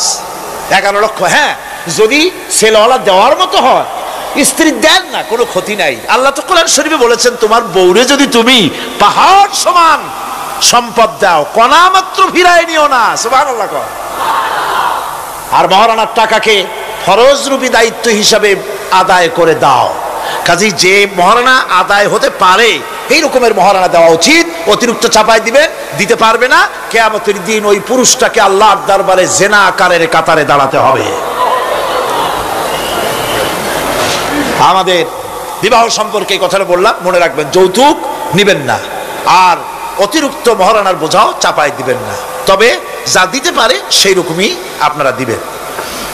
এরপরে আর একটা জিনিস আমাদের দেশে চালু আছে, যা হিন্দু খ্রিস্টানদের সঙ্গে মিলে যায়, তা হচ্ছে কোনো সম্মানিত লোক মারা গেল, তার জন্য নীরব হয়ে দাঁড়ায় থাকা। আমাদের পার্লামেন্টের একজন সদস্য মারা গেলেন, সংসদে প্রস্তাব উঠলো 1 মিনিট নীরব হয়ে দাঁড়ায় থাকে। আমি বললাম, স্পিকার সাহেব, 1 মিনিট দাঁড়ায় থাকলে যদি সওয়াব হয় তো 1 মিনিট কেন, আসুন আমরা 25 মিনিট খাড়াই থাকি। আর যদি কোনো সওয়াবই না হয় তাহলে এই প্রহসন কেন? আমরা তো আমাদের মা বাপের কবরের কাছে গিয়া কোনোদিন ভূতের মতো খাড়াই থাকি না, সেখানে তো অবশ্যই আমরা দোয়া দুরূদ পড়ি, ঠিক কিনা? বললাম, স্পিকার সাহেব, আমার মাহফিল যদি হতো তা আমি বলতাম সূরা ফাতিহা পড়েন, ইখলাস পড়েন, দরুদ শরীফ পড়েন, এটা আপনার মাহফিল, এটার গার্ডিয়ান আপনি, এটার অভিভাবক আপনি, আপনি সকলকে বলেন সূরা ফাতিহা, সূরা ইখলাস পড়তে। মাননীয় সম্মানিত স্পিকার সাথে সাথে বললেন সকলকে, আপনারা ফাতিহা পড়েন, ইখলাস পড়েন, দরুদ শরীফ পড়েন। আলহামদুলিল্লাহ, বললেন আলহামদুলিল্লাহ। আমরা চেষ্টা করছি সংসদের ভেতরে একটা গুণগত পরিবর্তন আনার জন্য। আল্লাহ যেন তৌফিক দেন, জনগণ আমিন। ভাইরা আমার, সুতরাং এই সমস্ত হচ্ছে খ্রিস্টান ইহুদিদের কাস্টমস, তাদের ট্র্যাডিশন, এর সাথে আমাদের কোনো সম্পর্ক নাই। হিন্দুরা খ্রিস্টানেরা কেউ মরে গেলে পরে দাঁড়ায় থাকুক, শুয়ে থাকুক, যেমনি পারে তেমনি করুক, কিন্তু আমি তো মুসলমান, আমি কি জোরে বলেন, আমরা কি? ইসলাম যা এলাউ করে না আমরা তা করতে পারি না, এটা যেন আমাদের সকলের মনে থাকে। এই যে এখন যে সন্ত্রাস চলছে, এই সন্ত্রাসের অবস্থা থেকে যদি বাঁচতে চাই আর ক্ষুধার সময় যদি খেতে চাই, কি সুন্দর একটা সূরা আছে, সূরা কুরাইশ। আল্লাহ তাআলা বলছেন, ফালইয়াবুদু রাব্ব হাযাল বাইত। হে কুরাইশরা, যদি ক্ষুধার সময় যদি তোমরা শীত ও গ্রীষ্মে নিরাপদে থাকতে চাও, যদি নিরাপত্তা পেতে চাও, ফালিয়াবুদু রাব্ব হাযাল বাইত, এই ঘরের মালিকের ইবাদত করো। কোন ঘর? বাইতুল্লাহ শরীফ। এই ঘরের মালিকের ইবাদত, মালিক কে? এই ঘরের মালিকের ইবাদত করলে কি হবে? আল্লাহ তাআলা বলেন, আল্লাযী আত'আমাহুম মিন জু'ইন ওয়া আমানাহুম মিন খাউফ। এই ঘরের মালিকের ইবাদত করো, কি হবে? ক্ষুধার সময় তিনি খাদ্য দিবেন, ভীতির সময় তিনি নিরাপত্তা দান করবেন। সুবহানাল্লাহ। আমরা তো এটাই চাই, আমার ক্ষুধার সময় খাবার চাই, ভীতির সময় নিরাপত্তা চাই। কে দিতে পারবেন? কে দিতে পারবেন? আল্লাহ তাআলা দিতে পারবেন। আমরা কি জান্নাতে যেতে চাই? বলেন, যেতে চাই? আল্লাহ তাআলা বলেন, জান্নাতে যদি যেতে চাও, ফাদখুলি ফি ইবাদি ওয়াদখুলি জান্নাতি। আমার গোলামির মধ্যে শামিল হও। ফাদখুলি ফি ইবাদি, আমার বান্দাদের মধ্যে শামিল হয়ে যাও। ওয়াদখুলি জান্নাতি, এরপর আমার জান্নাতে চলে যাও। গোলাম না হইয়া শিরক বিইবাদাতি রাব্বিহি আহাদা, এবং আল্লাহর ইবাদতের মধ্যে কাউকে শরীক স্থাপন করো না। শিরক কোন অবস্থাতে করা যাবে না। শিরক সম্পর্কে নবী করিম সাল্লাল্লাহু আলাইহি সাল্লাম একটা দৃষ্টান্ত দিয়েছেন, দারুণ দৃষ্টান্ত। শিরক কি ভয়াবহ জিনিস। শিরক সহজে বোঝা যায় না, সওয়াবের নিয়তেও মানুষ শিরক করে। এই শিরক বোঝা কঠিন, সেই জন্য রাসূলুল্লাহ একটা দৃষ্টান্ত দিয়েছেন। অমাবস্যার রাত। কিসের রাত? অমাবস্যার রাতে কালো পাথরের উপর থেকে কালো পিঁপড়া যদি যায়, চিন্তা করেছেন কথা? অমাবস্যার রাত, মানুষ নিজেকেও নিজে দেখে না, পাথরটা কি রঙের, ওর উপর থেকে যাচ্ছে কি দেখা যায়? এইটা যেমন দেখা যায় না, মানুষ নিজের অজান্তে না জেনে এরকম শিরকের মধ্যে মুবতালা হয়ে যায়। এই জন্য শিরক থেকে বাঁচতে হবে। কিয়ামতের দিন আল্লাহ তাআলা তার বান্দাকে, যে বান্দাকে জান্নাত দিতে ইচ্ছে করবেন, পাহাড় পরিমাণ গুনাহ যদি থাকে, আর আল্লাহ যদি ইচ্ছে করেন ওই বান্দাটাকে জান্নাতি দিবেন। আল্লাহ তো বেপরোয়া, কারো কাছে তার কৈফিয়ত দেওয়া লাগে? তিনি তার কোনো বান্দাকে জান্নাতি দিবেন। গুনাহ করেছে জীবনে বহুত, আল্লাহ বললেন তোরে মাফ করে দিলাম। কেউ বলতে পারবে যে আল্লাহ মাফ করলা কেন? না। আল্লাহ যদি মাফ করতে চান ফেরেশতাকে বলবেন, ফেরেশতা দেখো তো তার আমলনামায় কোনো শিরক আছে নাকি। কোন শিরক যদি না থাকে, রিপোর্ট যদি হয়, আল্লাহ বলবেন মাফ করে দিলাম, যাও আমার জান্নাতে। তবে ভালো কাজ করতে হবে। তাহলে কিয়ামতের দিন কার সাথে দেখা হবে? আল্লাহর সাথে দেখা হয়ে যাবে। সুবহানাল্লাহ কবেন না? আল্লাহর সাথে দেখা হয়। আল্লাহু আকবার। যে অনুষ্ঠানে, জান্নাতের যে অনুষ্ঠানে আল্লাহ তাআলা তার বান্দাদের সঙ্গে দেখা করবেন, সুবহানাল্লাহ, সেই অনুষ্ঠানের কোনো এক কোনায় কানায় আল্লাহ যেন আমাদেরকে একটু থাকার, বসার তৌফিক দান করে দেন। আল আবিদুন, জীবনের সব ক্ষেত্রে ইবাদত হবে আল্লাহ তাআলার। আর ইবাদত কাকে বলে? এক কথায় বলে দিলাম, আল্লাহর হুকুম মাফিক জীবন পরিচালনা করা, রাসূলুল্লাহর বিধান অনুযায়ী জীবন পরিচালনা করার নামটাই হলো ইবাদত। এখন আপনি যাই করেন আল্লাহ এবং রাসূলের হুকুম মাফিক হতে হবে। 3 নম্বরে বলা হয়েছে আল হামিদুন, প্রশংসাকারী। কার প্রশংসা? বলেন সবাই। আল হামিদুন, প্রশংসাকারী। 1 নম্বরে কি বলছিলাম?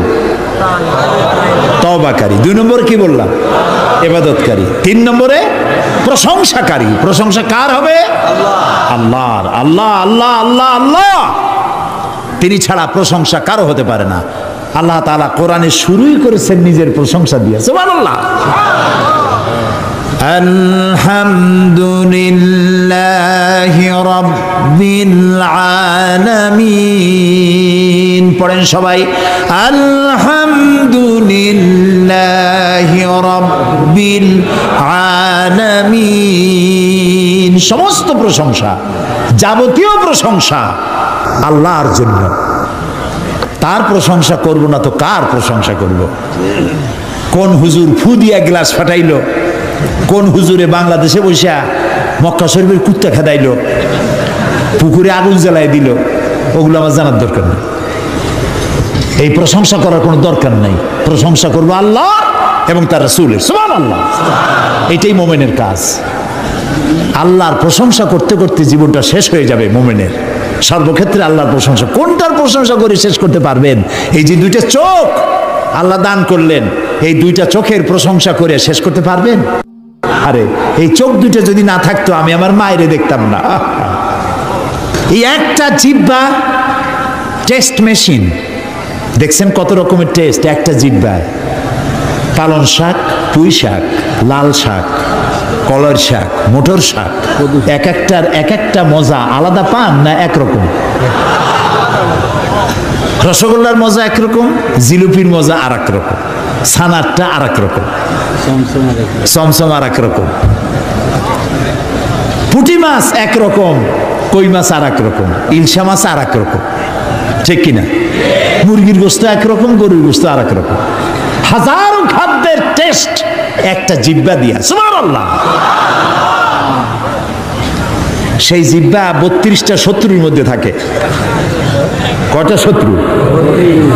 আর এই জিহ্বা দাঁতের প্রতি কত দরদ তার। কোন জায়গায় কোনো একটা কিছু ঢুকলে জিহ্বা ওইটা নিয়ে গুতোগুতি করতেই থাকে বাইর করার জন্য। এত রহমত করে, দয়া করে সে দাঁতের প্রতি, আর সেই দাঁত সুযোগ পাইলেই একটা বাইরে দেয়। দেখছেন অবস্থা? আল্লাহ তাআলা এমন সুন্দর জিহ্বা দিলেন, আহারে শুকর আদায় করে কুল পাওয়া যাবে। এই জিহ্বাটা আল্লাহ আবার ভিজা ভিজা রাখছেন। এটা যদি শুকনা, মাঝে মাঝে শুকনা হয়ে যায় না, কথা বলা যায়? যায় না, আল্লাহ ভিজাই রাখছে। সুবহানাল্লাহ।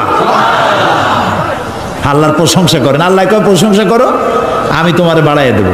লাইন শাকারতুম লাযীদান্নাকুম ওয়া লাইন কাফারতুম ইন্না আযাবি লাশাদীদ। আমার নিয়ামতের শুকর যদি আদায় করো, আমি নিয়ামত বাড়ায় দেব, আমি তোমাকে বৃদ্ধি করে দেব নিয়ামত। আর যদি শুকর আদায় না করো আমি তোমারে শাস্তি দেব। লা ইন শাকারতুম লা আযীদান্নাকুম, শুকর আদায় করলে বাড়ায় দেব। কি বাড়ায় দেব? না, শুকর যদি আদায় করো বাড়ায় দেব। কি বাড়ায় দেব? না, শুকর যদি আদায় করো শুকরিয়া আদায়ের শক্তি আরো বেশি করে বাড়ায় দেব। নিয়ামত তো দিছি, শুকর আদায় করো, শুকর আদায় করার শক্তি আরো বাড়ায় দেব। তুমি যত শুকর আদায় করবা আমি তোমার উপর রাজি খুশি হয়ে যাব। সুবহানাল্লাহ। আমি যদি আল্লাহর জিকির করি এইখানে বসিয়া, আমরা বগুড়ার ঈদগাহ মাঠে এখানে আল্লাহর কতগুলো বান্দাবান্দি একত্রিত হয়ে আল্লাহর জিকির আজগার করতেছি। আল্লাহ কয় ফাজকুরুনি আজকুরুকুম, তুমি আমার জিকির করো আমি তোমার জিকির করব। তো আমার জিকির আর আল্লাহর জিকিরের মধ্যে পার্থক্য আছে না? আমরা জিকির করতেছি মাটির দুনিয়ায় বসিয়া, এইখানে কিছু লোক আল্লাহর জিকির করছে। আল্লাহ কয় তুই যদি আমার জিকির করিস আমি জিকির করব আরশে আজিমে ফেরেশতাদের সাথে নিয়া। সুবহানাল্লাহ। ফাজকুরুনি বিল ইস্তিগফার আযকুরুনি বিল মাগফিরা আযকুরুকুম বিল মাগফিরা, তুমি আমাকে ইস্তিগফারের সাথে স্মরণ করো, আমি তোমারে ক্ষমা করার দিয়া তোমারে স্মরণ করব। সুবহানাল্লাহ। আল হামিদুন, আল্লাহর প্রশংসা করিয়া, আল্লাহর যদি প্রশংসা করি তাহলে আল্লাহর লাভ আছে কিছু? না, আল্লাহর লাভ নেই। কারণ আল্লাহর লাভ হইতো যে আমরা যত প্রশংসা করব আল্লাহর পজিশন তত বাড়তে থাকবে, এরকম হবে নাকি? আল্লাহর মর্যাদা যে ডিগ্রিতে আছে, আপনি আমি সারা পৃথিবীর মানুষ আল্লাহর জিকির ফিকির হামদ করে আল্লাহর ওই পজিশন থেকে 1 ডিগ্রি উপরে উঠাইতে পারবো না। আর সারা পৃথিবীর মানুষ যদি আল্লাহকে অস্বীকার করে, শুকরিয়া প্রশংসা যদি না করে, যে পজিশনে তিনি আছেন তার থেকে 1 ডিগ্রি নিচেও নামবে না। তাহলে এই শুকর আদায় করায়, প্রশংসা করায়, তাসবিহ পড়ায় আল্লাহর কোনো লাভ নাই। লাভ কার? বলেন আমার, বলেন আমার লাভ। আমি যত শুকর করব, জিকির করব, আল্লাহ তত আমার মর্যাদা বাড়াই দিবেন। সুবহানাল্লাহ, সুবহানাল্লাহ। এই জন্য প্রশংসা হবে কেবলমাত্র কার? আল্লাহ তাআলার প্রশংসা করতে হবে। সুবহানাল্লাহ। এই যে গাছপালা দেখতে পান চতুর্দিকে, এই গাছগুলি কার জিকির করে? বাতাস তার শনশন রবে, পাখিগুলি তার কলকাকলিতে, নদীগুলি তার কুলুকুলু নাদে, গাছের পাতাগুলি তার মর্মর রবে। যত ধরনের শব্দ আমরা শুনতে পাই, সমস্ত শব্দগুলি কোনো শব্দ নয়, ওর থেকে তারা আল্লাহর তাসবিহ পড়ে। সুবহানাল্লাহ, আল্লাহু আকবার, আলহামদুলিল্লাহ তাসবিহ তারা পড়তে থাকে। ওয়ালাকিন লা তাফকাহুনা তাসবিহাহুম, ওদের তাসবিহ তোমরা বুঝতে পারো না, ওরা সব সময় সবাই আমার জিকির করছে, তাসবিহ পড়ছে।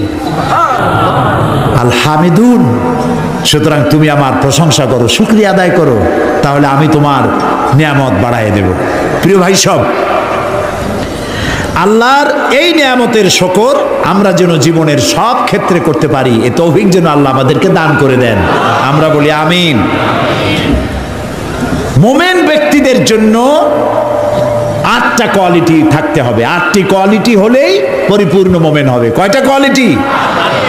আজকে আমি 3টা কোয়ালিটির কথা আপনাদের সামনে বললাম, বাকি কোয়ালিটিগুলির কথা আগামীকাল বলবো ইনশাআল্লাহ, এবং কালকে ইশার নামাজের পরেই আমি শুরু করব ইনশাআল্লাহ, যাতে করে একটু বেশি সময় নিয়ে আমরা এই কোয়ালিটিগুলি শুনতে পারি। আল্লাহ যেন তৌফিক দেন, বলি আমিন। এখন মোনাজাত হবে, দাঁড়ানো ভাইরা বসেন, যত লোক দাঁড়ানো আছেন সব যার যার জায়গায় বসে পড়েন, মোনাজাতে অংশ নেন, কেউ দাঁড়িয়ে থাকবেন না, সবাই বসে।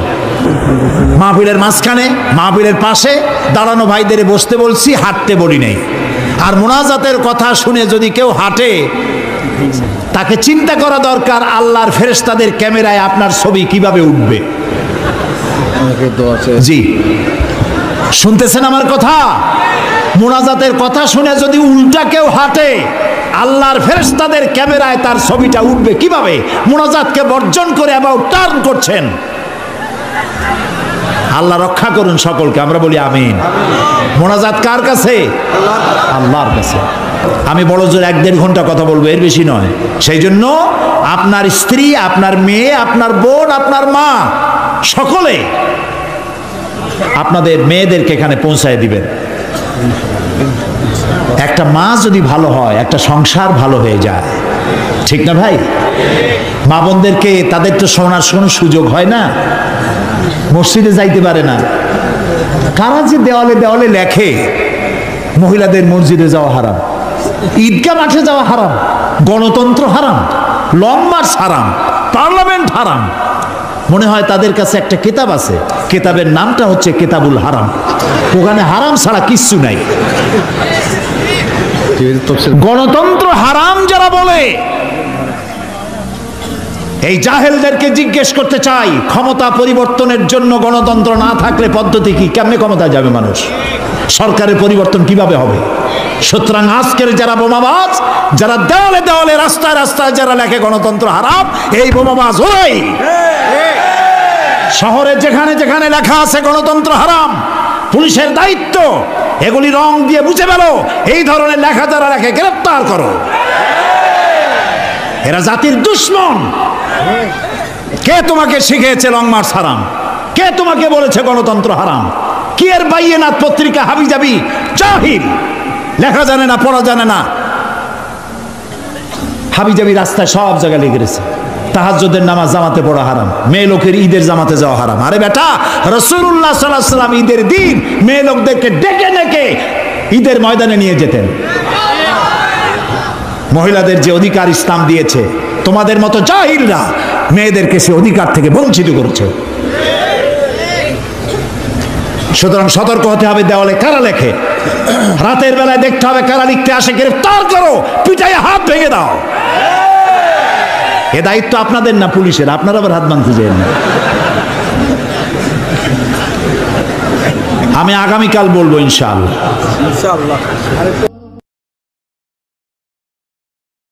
হযরতে সাদ তখন বললেন, তাহলে তোমরা সবাই আমার পেছনে পেছনে এই দরিয়ার ভিতরে ঝাঁপিয়ে পড়ো, আর আমার সঙ্গে সবাই উচ্চারণ করো, নাস্তাঈনু বিল্লাহি ওয়া নাতাওয়াক্কালু আলাইহি হাসবুনাল্লাহু নি'মাল ওয়াকিল নি'মাল মাওলা ওয়া নি'মান নাসীর। ইতিহাস লিখতেছি 60,000 সৈন্য তাদের অশ্ব নিয়ে, তাদের উষ্ট্র নিয়ে, তাদের মালপত্র নিয়ে, জাহাজের সামান নিয়ে শ্রাবণের খরস্রোতা নদী, উত্তাল তরঙ্গমালায় ভরা নদীর উপর থেকে এই সাহাবীরা পাড়ি দিয়ে ওপার চলে গেলেন। ওপার যাওয়ার পরে হযরতে সাদ বলছেন, তোমাদের কেউ কি হারায় গেছে নাকি? সবাই এদিক ওদিক তাকায় খোঁজ করে বলল, মানুষ তো দূরের কথা, একটা উট আর ঘোড়াও একটাও হারায় যায় নাই। একজন বলল, আমার একটা পেয়ালা, যে পেয়ালা আমি পানি পান করতাম, সেই পেয়ালাটা তুফানে ছিটকে কোথায় চলে গেছে, ওইটা হারায় গেছে। হযরতে সাদ বলেন, মুজাহিদের কোন জিনিস দরিয়া নিতে পারে না, অবশ্যই তা ফেরত আসবে। এই কথা তিনি বলতেছিলেন, হঠাৎ করে দরিয়ার কিনারে একটা আওয়াজ হলো, দেখা গেল তুফানের ভিতরে সেই হারানো বাটিটা তাদের মধ্যে বেরিয়ে এসেছে। আল্লাহু আকবার। মুজাহিদদেরকে সাহায্য করেন স্বয়ং আল্লাহ রাব্বুল আলামিন। আফ্রিকার জঙ্গলের কাছে, ভিন্ন ইতিহাস, জঙ্গলের কাছেই মুসলমানদেরকে থাকতে দেওয়া হয়েছে। মনে করা হয়েছিল জঙ্গলের সমস্ত হিংস্র প্রাণীরা এই মুসলমানদের শেষ করে দেবে, যুদ্ধ করা লাগবে না। হযরতে সাদ সে অবস্থা বুঝতে পারলেন, তিনি একটা মঞ্চ তৈরি করলেন। সেই মঞ্চের উপরে দাঁড়ায় জঙ্গলের প্রাণীদের দিকে লক্ষ্য করে তিনি নোটিশ জারি করে দিলেন, বললেন, ইয়া আইয়াতুহাল হাশারাত ওয়াস সিবাউ নাহনু আসহাবু রাসূলুল্লাহ সাল্লাল্লাহু আলাইহি ওয়াসাল্লাম। হে জঙ্গলের হিংস্র প্রাণীরা, আমরা আল্লাহ রাসূলের সাহাবী, ফাইন্না নাজিলুনা ফামান ওয়াজাদনা বাদাহু কাতালনাহু। আমরা রাসূলের সাহাবী, এইখানে আল্লাহর দ্বীনকে কায়েম করার জন্য আমরা এসেছি, আল্লাহর কলেমার আওয়াজ নিয়ে আমরা এখানে রাত কাটাবো। সুতরাং এই জঙ্গলের ভিতরে হিংস্র প্রাণী যত আছো, সব আমাদের এই জায়গা ছেড়ে অন্যত্র চলে যাও। আফ্রিকার জঙ্গলি মানুষেরা চিন্তা করলো, মানুষের কথা কি জঙ্গলি প্রাণীতে শোনে নাকি, পাগলে কয় কি?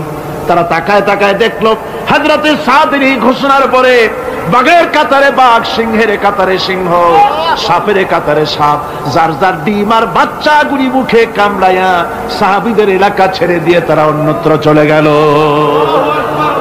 আমার মুসলমান ভাইরা, এই ছিল মুসলমানদের ইতিহাস।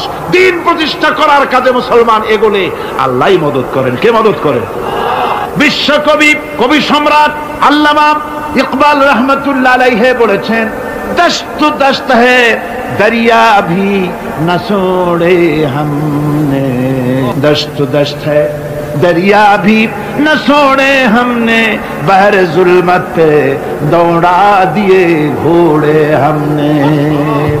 আমরা সেই মুসলমান, প্রান্তর তো প্রান্তর, আমরা দরিয়ার খরস্রোতা উত্তাল তরঙ্গের উপর থেকে ঘোড়া দাবড়িয়ে আফ্রিকার ভূখণ্ডে কালেমার পতাকা আমরা উড্ডীন করেছি। আমরা সেই মুসলমান। একটুখানি জিকির করেন, লা ইলাহা ইল্লাল্লাহ, লা ইলাহা, লা ইলাহা ইল্লাল্লাহু মুহাম্মাদুর রাসূলুল্লাহ।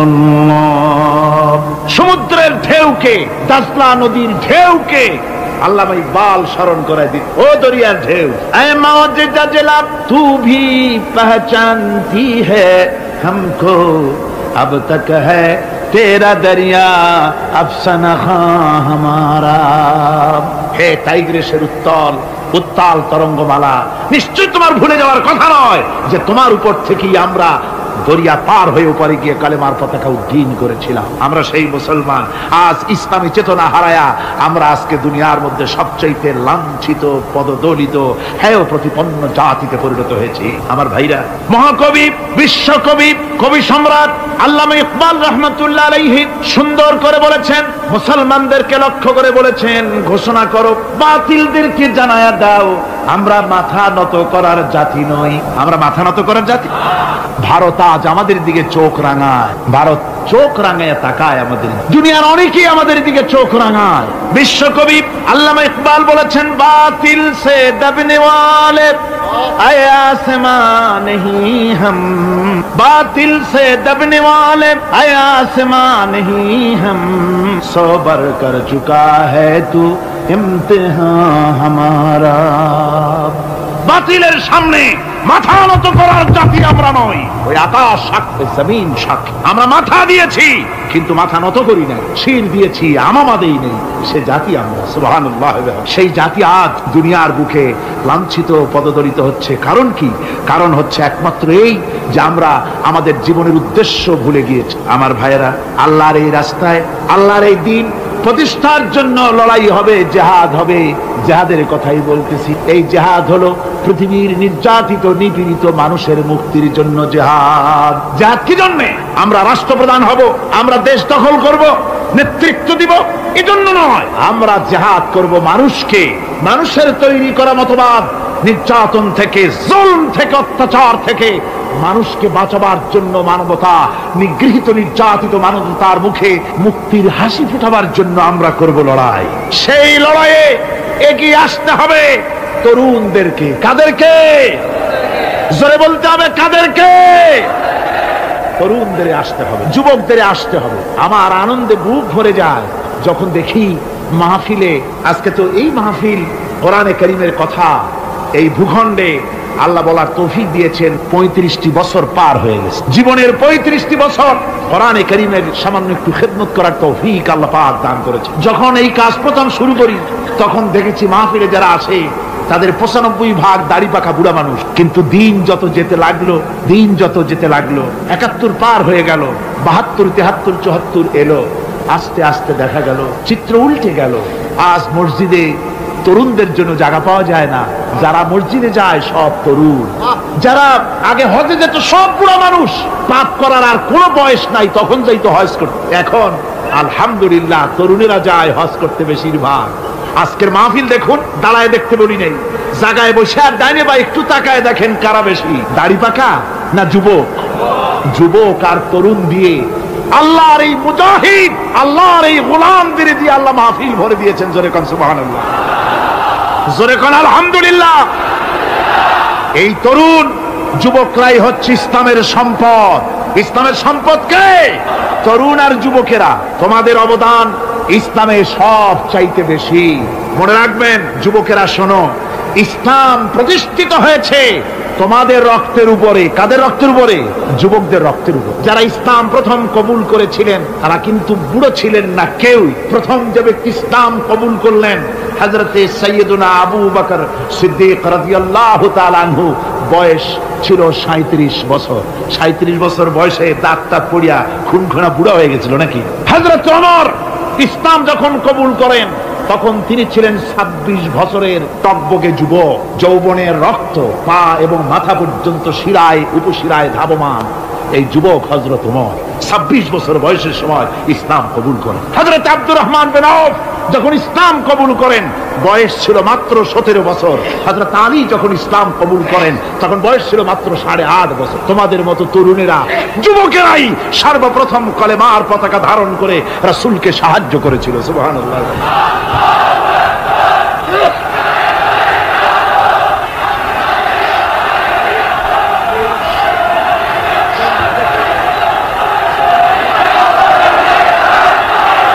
আমার মুসলমান ভাইয়েরা থামুন, আমার ভাইয়েরা, যুবকদের অবদানই চিরকাল ইসলামে বেশি ছিল।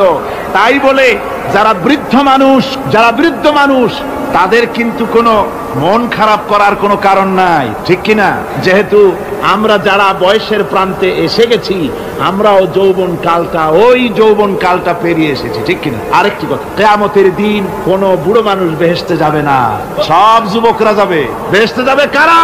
বুড়োরা বোধহয় ভয় পেয়ে গেছে। রাসূল পাক সাল্লাল্লাহু আলাইহি ওয়াসাল্লাম বলেছেন, আমার কথা না, হুজুর বলেছেন কোন বুড়ো মানুষ বেহেশতে যাবে না, কোন কালো মানুষ বেহেশতে যাবে না। এখন রাসূল যদি বলেন তার কথাই তো আইন। হুজুর বলেন কালো মানুষ বেহেশতে যাবে না, একটা কালো মানুষ কান্দিয়ে তো পড়ি। হুজুর বলেন কেঁদো না, তুমি যখন বেহেশতে যাবে চাঁদের মতো সুন্দর চেহারা নিয়ে বেহেশতে যাবে। বুড়ার কান্না দেখে হুজুর বলছেন কেঁদো না, তুমি যখন বেহেশতে যাবে আল্লাহ তোমার যুবক বানায় পাঠায়। যেহেতু বেহেশত হচ্ছে যুবকদের জন্য, সুবহানাল্লাহ। অত নাজ নিয়ামত, অত আনন্দ, বুড়া মানুষে তো খাইয়া খুইয়া বেহেশত নষ্ট করি ভালো। এই জন্য যৌবন দরকার, স্বাস্থ্য দরকার বেহেশত উপভোগ করার জন্য। সেই জন্য বেহেশতে যাবে কারা? তরুণেরা যাবে। কারা যাবে? তরুণ তরুণী দিয়ে আল্লাহ পাক বেহেশত ভরে ফেলবেন। সুবহানাল্লাহ। আমার তরুণেরা, যুবকেরা শোনো, রাসূলুল্লাহ তোমাদের কত সম্মান দিয়েছেন। কে সম্মান দিয়েছে? রাসূলুল্লাহ এক জায়গায় বক্তৃতা করছে। এমন সময় দেখা গেল একজন তরুণ সাহাবী, নাম তার জারীর রাদিয়াল্লাহু তাআলা। চাঁদের মতো চেহারা তার ছিল, খুব সুন্দর চেহারা ছিল তার। হযরত জারীর বসতে না পেরে জায়গা পায় না, দাঁড়ায় আছে। রাসূল নিজের গায়ের চাদরটা খুলে জারীরের দিকে নিক্ষেপ করলেন, বললেন, জারীর দাঁড়িয়ে আছো, আমার চাদরের উপরে বসো। সুবহানাল্লাহ। হযরত জারীর রাসূলুল্লাহর চাদর নিয়ে চুমা খাইতে লাগলেন আর বললেন, আকরামাকাল্লাহ কামা আকরামতানি ইয়া রাসূলুল্লাহ। হে রাসূল, আল্লাহ আপনার সম্মান আরো অনেক বাড়িয়ে দিন, যেমন আপনি আমাকে মর্যাদা দিলেন। হে রাসূল, আপনার চাদরে পৃথিবীর কোনো মানুষ বসতে পারে? আমার তরুণ ভাইয়েরা, আমার যুবক ভাইয়েরা, তোমাদেরকে রাসূল মহব্বত করতেন, ভালোবাসতেন সবচেয়ে বেশি। তোমরা আজ বাতিলের শিকার। কার শিকার? বাতিলের শিকার। তোমাদেরকে কি দেওয়া হয়? যে সব রাজনৈতিক দলের যুবক যারা তোমরা এখানে আছো, জিজ্ঞেস করি তোমাদের নেতারা তোমাদেরকে কি দেয়? দেয় অস্ত্র, দেয় টাকা, দেয় নারী ভোগ করার জন্য পয়সা, তোমাদের চরিত্র ধ্বংস করার জন্য সব রকমের হাতিয়ার তুলে দেয়। তোমাদের হাতে শোভা পায় কলম, হাতে শোভা পায় খাতা, হাতে শোভা পায় বই। বই খাতা কলমের পরিবর্তে তোমাদের নেতারা তোমাদের হাতে তুলে দেয় স্ট্যান্ড গান, তুলে দেয় হেরোইন, তুলে দেয় টাকা। এরা তোমাদের নেতা নয়, এরা তোমাদের জীবনের দুশ্মন। জনগণেরা কি?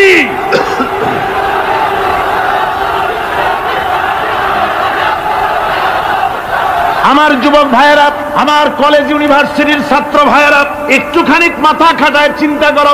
তোমার নেতারা যারা ঢাকা থেকে আসে বা এখানে বাস করে, ওই নেতারা যখন রাজনৈতিক প্রোগ্রাম করতে আসে তখন কি একবারের জন্য তোমাদেরকে বলে, ও ছেলেরা তোমরা কি নামাজ ঠিক মতো পড়ো কিনা?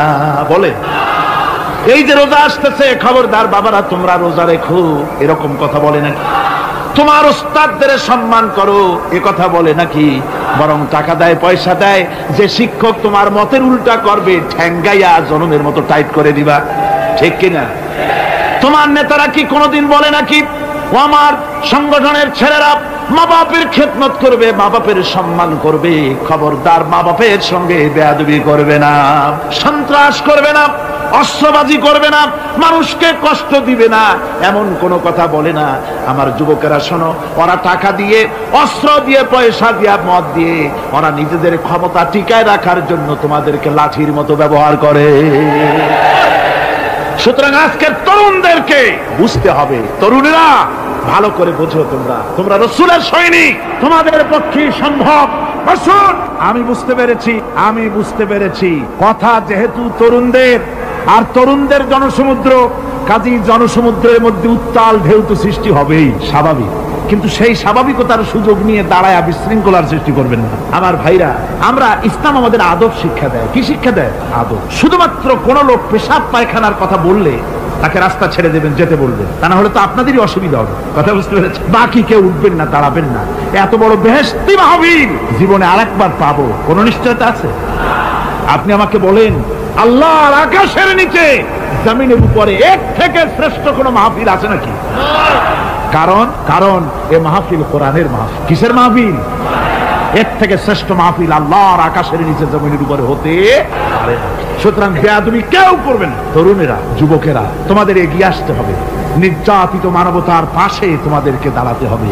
আজ শ্রমিকরা তাদের ন্যায্য পাওনা পাচ্ছে না, কৃষক তাদের উৎপাদনের মূল্য পাচ্ছে না, নারী তার সতীত্বের গ্যারান্টি পাচ্ছে না।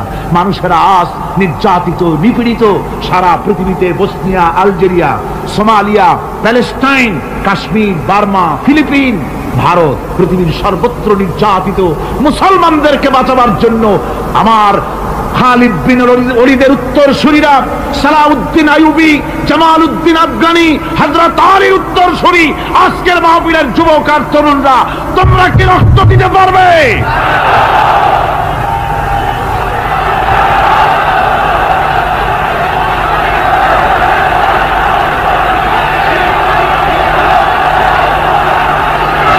আমার মুসলমান যুবকেরা,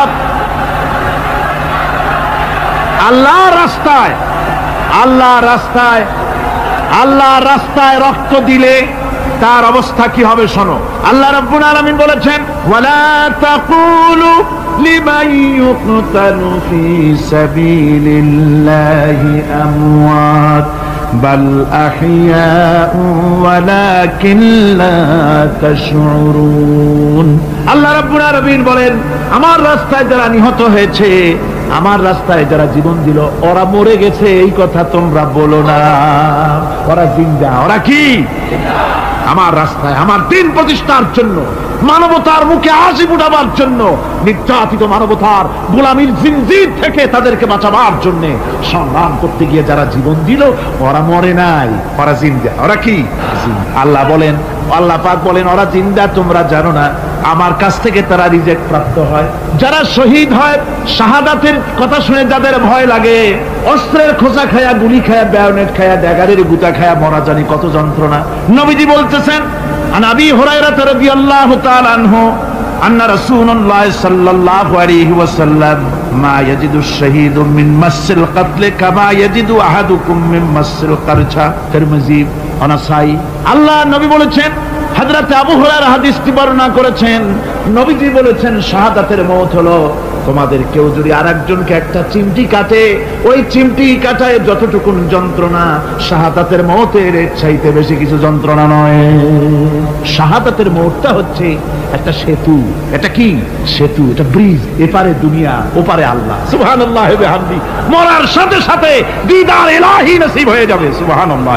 সাহাবায়ে কেরাম, আপনি চিন্তা করেন, তাদের মা, বাবা, বিবি, বাল বাচ্চা, সন্তান সবকিছুকে ফেলে রেখে আল্লাহর দ্বীনের জন্য রক্ত দিতে পেরেছেন। কি কারণে? জীবনকে তাদের কাছে তুচ্ছ মনে হয়েছে। এই জীবন জীবন নয়, ওই জীবনই তো সবচেয়ে সেরা জীবন, যে জীবনে আমার মাওলা আমার উপরে খুশি হয়ে যাবে, সুবহানাল্লাহ, আমার মাবুদ আমার উপরে খুশি হয়ে যাবে।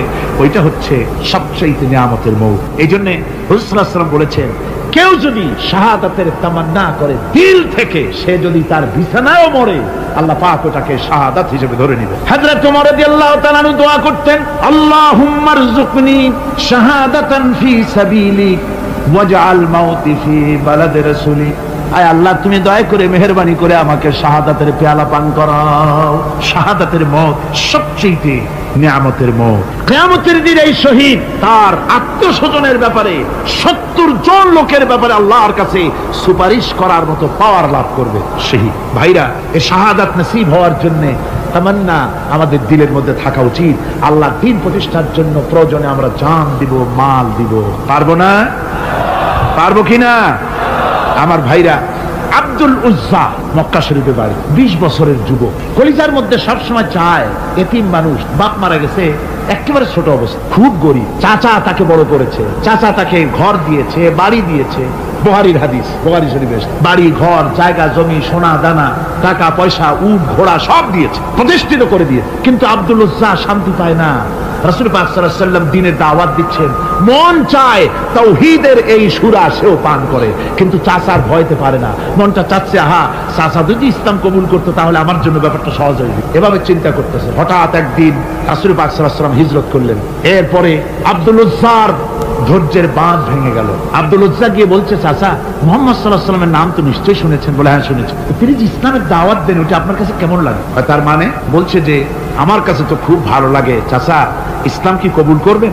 এই অগণিত মূর্তির সামনে মাথা নত করে আমাদের কোনো লাভ নাই। ওই মূর্তিগুলি আমাদের কোনো সাহায্য করতে পারে না। এক আল্লাহ বিশ্বাস করার জন্য মুহাম্মদ সাল্লাল্লাহু আলাইহি ওয়াসাল্লাম আমাদের বলেছেন। চাচা বলছে, খবরদার, এই কথা যদি আবার উচ্চারণ করো তাহলে আমি তোমাকে যা দিয়েছি সব ছিনায় আনব। আব্দুল উজ্জা বলছেন, তাহলে আর আমি সহ্য করতে পারলাম না। চাচা, আপনার সামনেই আমি ঘোষণা করলাম, একদিন চাপা রেখেছি আর পারলাম।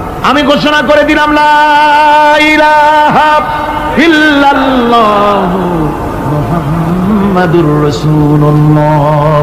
চাচা বলল, তুমি এর পরিণতি জানো? আব্দুল উজ্জা বলল, কি পরিণতি? চাচা বলতেছি, এই কলেমা পড়ার কারণে আমি তোমাকে যা দিয়েছিলাম, ঘোড়া দিয়েছি, উট দিয়েছি, বাড়ি দিয়েছি, সব আমি তোমার কাছ থেকে ছিনাইলাম, সব ফেরত দিতে হবে। তিনি বললেন, আমি রাজি আছি, আমি রাজি আছি। আপনি আমাদের সোনা দানা, ঘোড়া, উট আর ঘর বাড়ি যা দান করেছেন, এই দুনিয়াটার মালিক যদি আমারে বানাই দিতেন, আমি এর বিনিময়ে কলেমা পড়া থেকে আর আমি নিজেকে থামায় রাখতে পারি না। বলে, আমার সব আমাকে ফেরত দাও। বলল, দিলাম, যা আপনি দিয়েছেন সব আপনাকে ফেরত দিলাম। চাচা বলছে, জায়গা জমি, টাকা পয়সা, সোনা দানা সব পেলাম, তোমার গায়ে যে জামা, তোমার পরনে যে লুঙ্গি, ওটা আমার টাকার খোলো। আব্দুল উজ্জা বললেন, আপত্তি নাই। জামা খুলে দিলে, পরনের লুঙ্গিটাও খুলে দিলেন। 20 বছরের যুবক এই অবস্থায় চলে গেলেন মায়ের কাছে। মা আব্দুল উজ্জাকে এই অবস্থায় দেখে 2 চোখ চেপে ধরলেন। বললেন, বাবা, তোমার এই অবস্থা কেন? ছেলে বলছে, মা, ইমান আনার কারণে আমি সব হারায় ফেলেছি, আমার আর কিছুই নাই। ইমান আনার কারণে আমার এই অবস্থা হয়েছে। মা বলছে, বাবা, আমার কাছে কি চাও? ছেলে বলছে, মা, আমি চলে যেতে চাই মদিনায়, আল্লাহর নবী মুহাম্মদুর রাসূলুল্লাহ সাল্লাল্লাহু আলাইহি ওয়াসাল্লামের দরবারে চলে যেতে চাই, আমি একটু বস্ত্র চাই। মা একটা পুরানা কম্বল তার হাতে দিয়ে দিলেন। আব্দুল উজ্জা কম্বলটাকে ছিঁড়ে এক টুকরা কোন রকম হাঁটুর উপরে জড়ায় নিলেন, আর এক টুকরা গায়ে দিয়ে নিলেন। আব্দুল উজ্জা আবার বহু কষ্ট করে মরুভূমি পাড়ি দিয়ে মদিনা মুনাওয়ারায় চলে গিয়ে বাবি জিবরিল থেকে ঢুকে আসহাবে সুফফার চবুতরার সামনে বসে আছেন, ছেঁড়া কম্বল পরা। এবার বিশ্ব নবী, দুনিয়া আখিরাতের বাদশা জনাবে মুহাম্মদ রাসূলুল্লাহ সাল্লাল্লাহু আলাইহি ওয়াসাল্লাম যখন মসজিদের নিজের ঘরের থেকে দরজা খুলে বেরিয়েছেন, দেখেন এক যুবক বসা, একটা আধাটা কম্বল পরা, হাঁটুর উপরে কোন রকম করে রানটা, লজ্জাস্থানটা ঢাকার, গায়ে একটা ছেঁড়া কম্বল। তার এই অবস্থা দেখে হুজুর জিজ্ঞেস করেন, তুমি কে? যুবক বলছে, আমি আব্দুল উজ্জা। ইসলাম কবুল করার জন্য আমার সব ছিল, আমি কম ধনী ছিলাম না, আমার চাচা সব নিয়ে গেছে, সিনাই রেখেছে, আমার লুঙ্গিটাও দেয় নাই। ঘটনা সব তিনি খুলে খুলে বললেন। হুজুর বললেন, তোমার নাম আব্দুল উজ্জা নয়, তোমার নাম আব্দুল্লাহ। আব্দুল্লাহ জুলবাজাদাইন তার নাম। হযরত আব্দুল্লাহ জুলবাজাদাইন কি রাসূলুল্লাহ দিয়া দিলেন, আসহাবে সুফফাদের সাথে মিলাই দিলেন, এখানে থাকো, খাবার আসতে পরে খাবে। তাদের সব সময় খাবার থাকতো না। আসহাবে সুফফায় তারা থাকতেন যাদের ঘর নাই, বাড়ি নাই, থাকার জায়গা নাই। ক্ষুধার জ্বালায় যখন তারা অতিষ্ঠ হয়ে যেতেন, নবীজি ঘরের থেকে তাহাজ্জুদের জন্য যখন বেরোতেন, ক্ষুধার্ত সাহাবীরা রাসূলের চেহারা দেখার সঙ্গে সঙ্গে ক্ষুধা নিবৃত হয়ে যেত। হযরত রাসূল পাক সাল্লাল্লাহু আলাইহি ওয়াসাল্লাম আব্দুল্লাহকে ওনাদের মধ্যে ভিড়াই দিলেন। আব্দুল্লাহ এবার কোরআন শরীফ পড়ে। কোরআন শরীফ পড়তে গিয়া চিল্লায় চিল্লায় তিনি পড়েন, আস্তে আস্তে পড়েন না। সাহাবীরা বিরক্ত হয়ে রাসূলের কাছে নালিশ করলেন যে বড় চিল্লায় কোরআন পড়ে, আমাদের নামাজেও ডিস্টার্ব হয়। হুজুর বলেন সাহাবীরা কেউ আব্দুল্লাহর ব্যাপারে কোনো কথা বলবে না, তারে চিল্লাইতে দাও, যেহেতু ঈমানের জন্য তারে বড় মূল্য দিতে হয়েছে। পরনের লুঙ্গিটা পর্যন্ত আনতে পারে নাই, যত খুশি চিৎকার করেছে আল্লাহর কালাম পড়ুক। তাবুকের যুদ্ধ, রাসূলুল্লাহ তাবুকের দিকে রওনা করেছেন, 30,000 সৈন্য নিয়ে রওনা করেছেন। ওই জিহাদে মানুষেরা প্রাণ ভরে রাসূলুল্লাহকে সাহায্য করেছেন। মেয়ে লোকেরা নাকের ফুল, কানের দুল, গলার হাল খুলে খুলে রাসূলের কদম মোবারকে দিয়ে দিয়েছে। ধনীরা টাকা পয়সা সব দিয়েছে। হযরত আবু বকর তো যা ছিল সব এনে দিয়েছে, কিছু ছিল না ঘরে। রাসূল রওনা করলেন।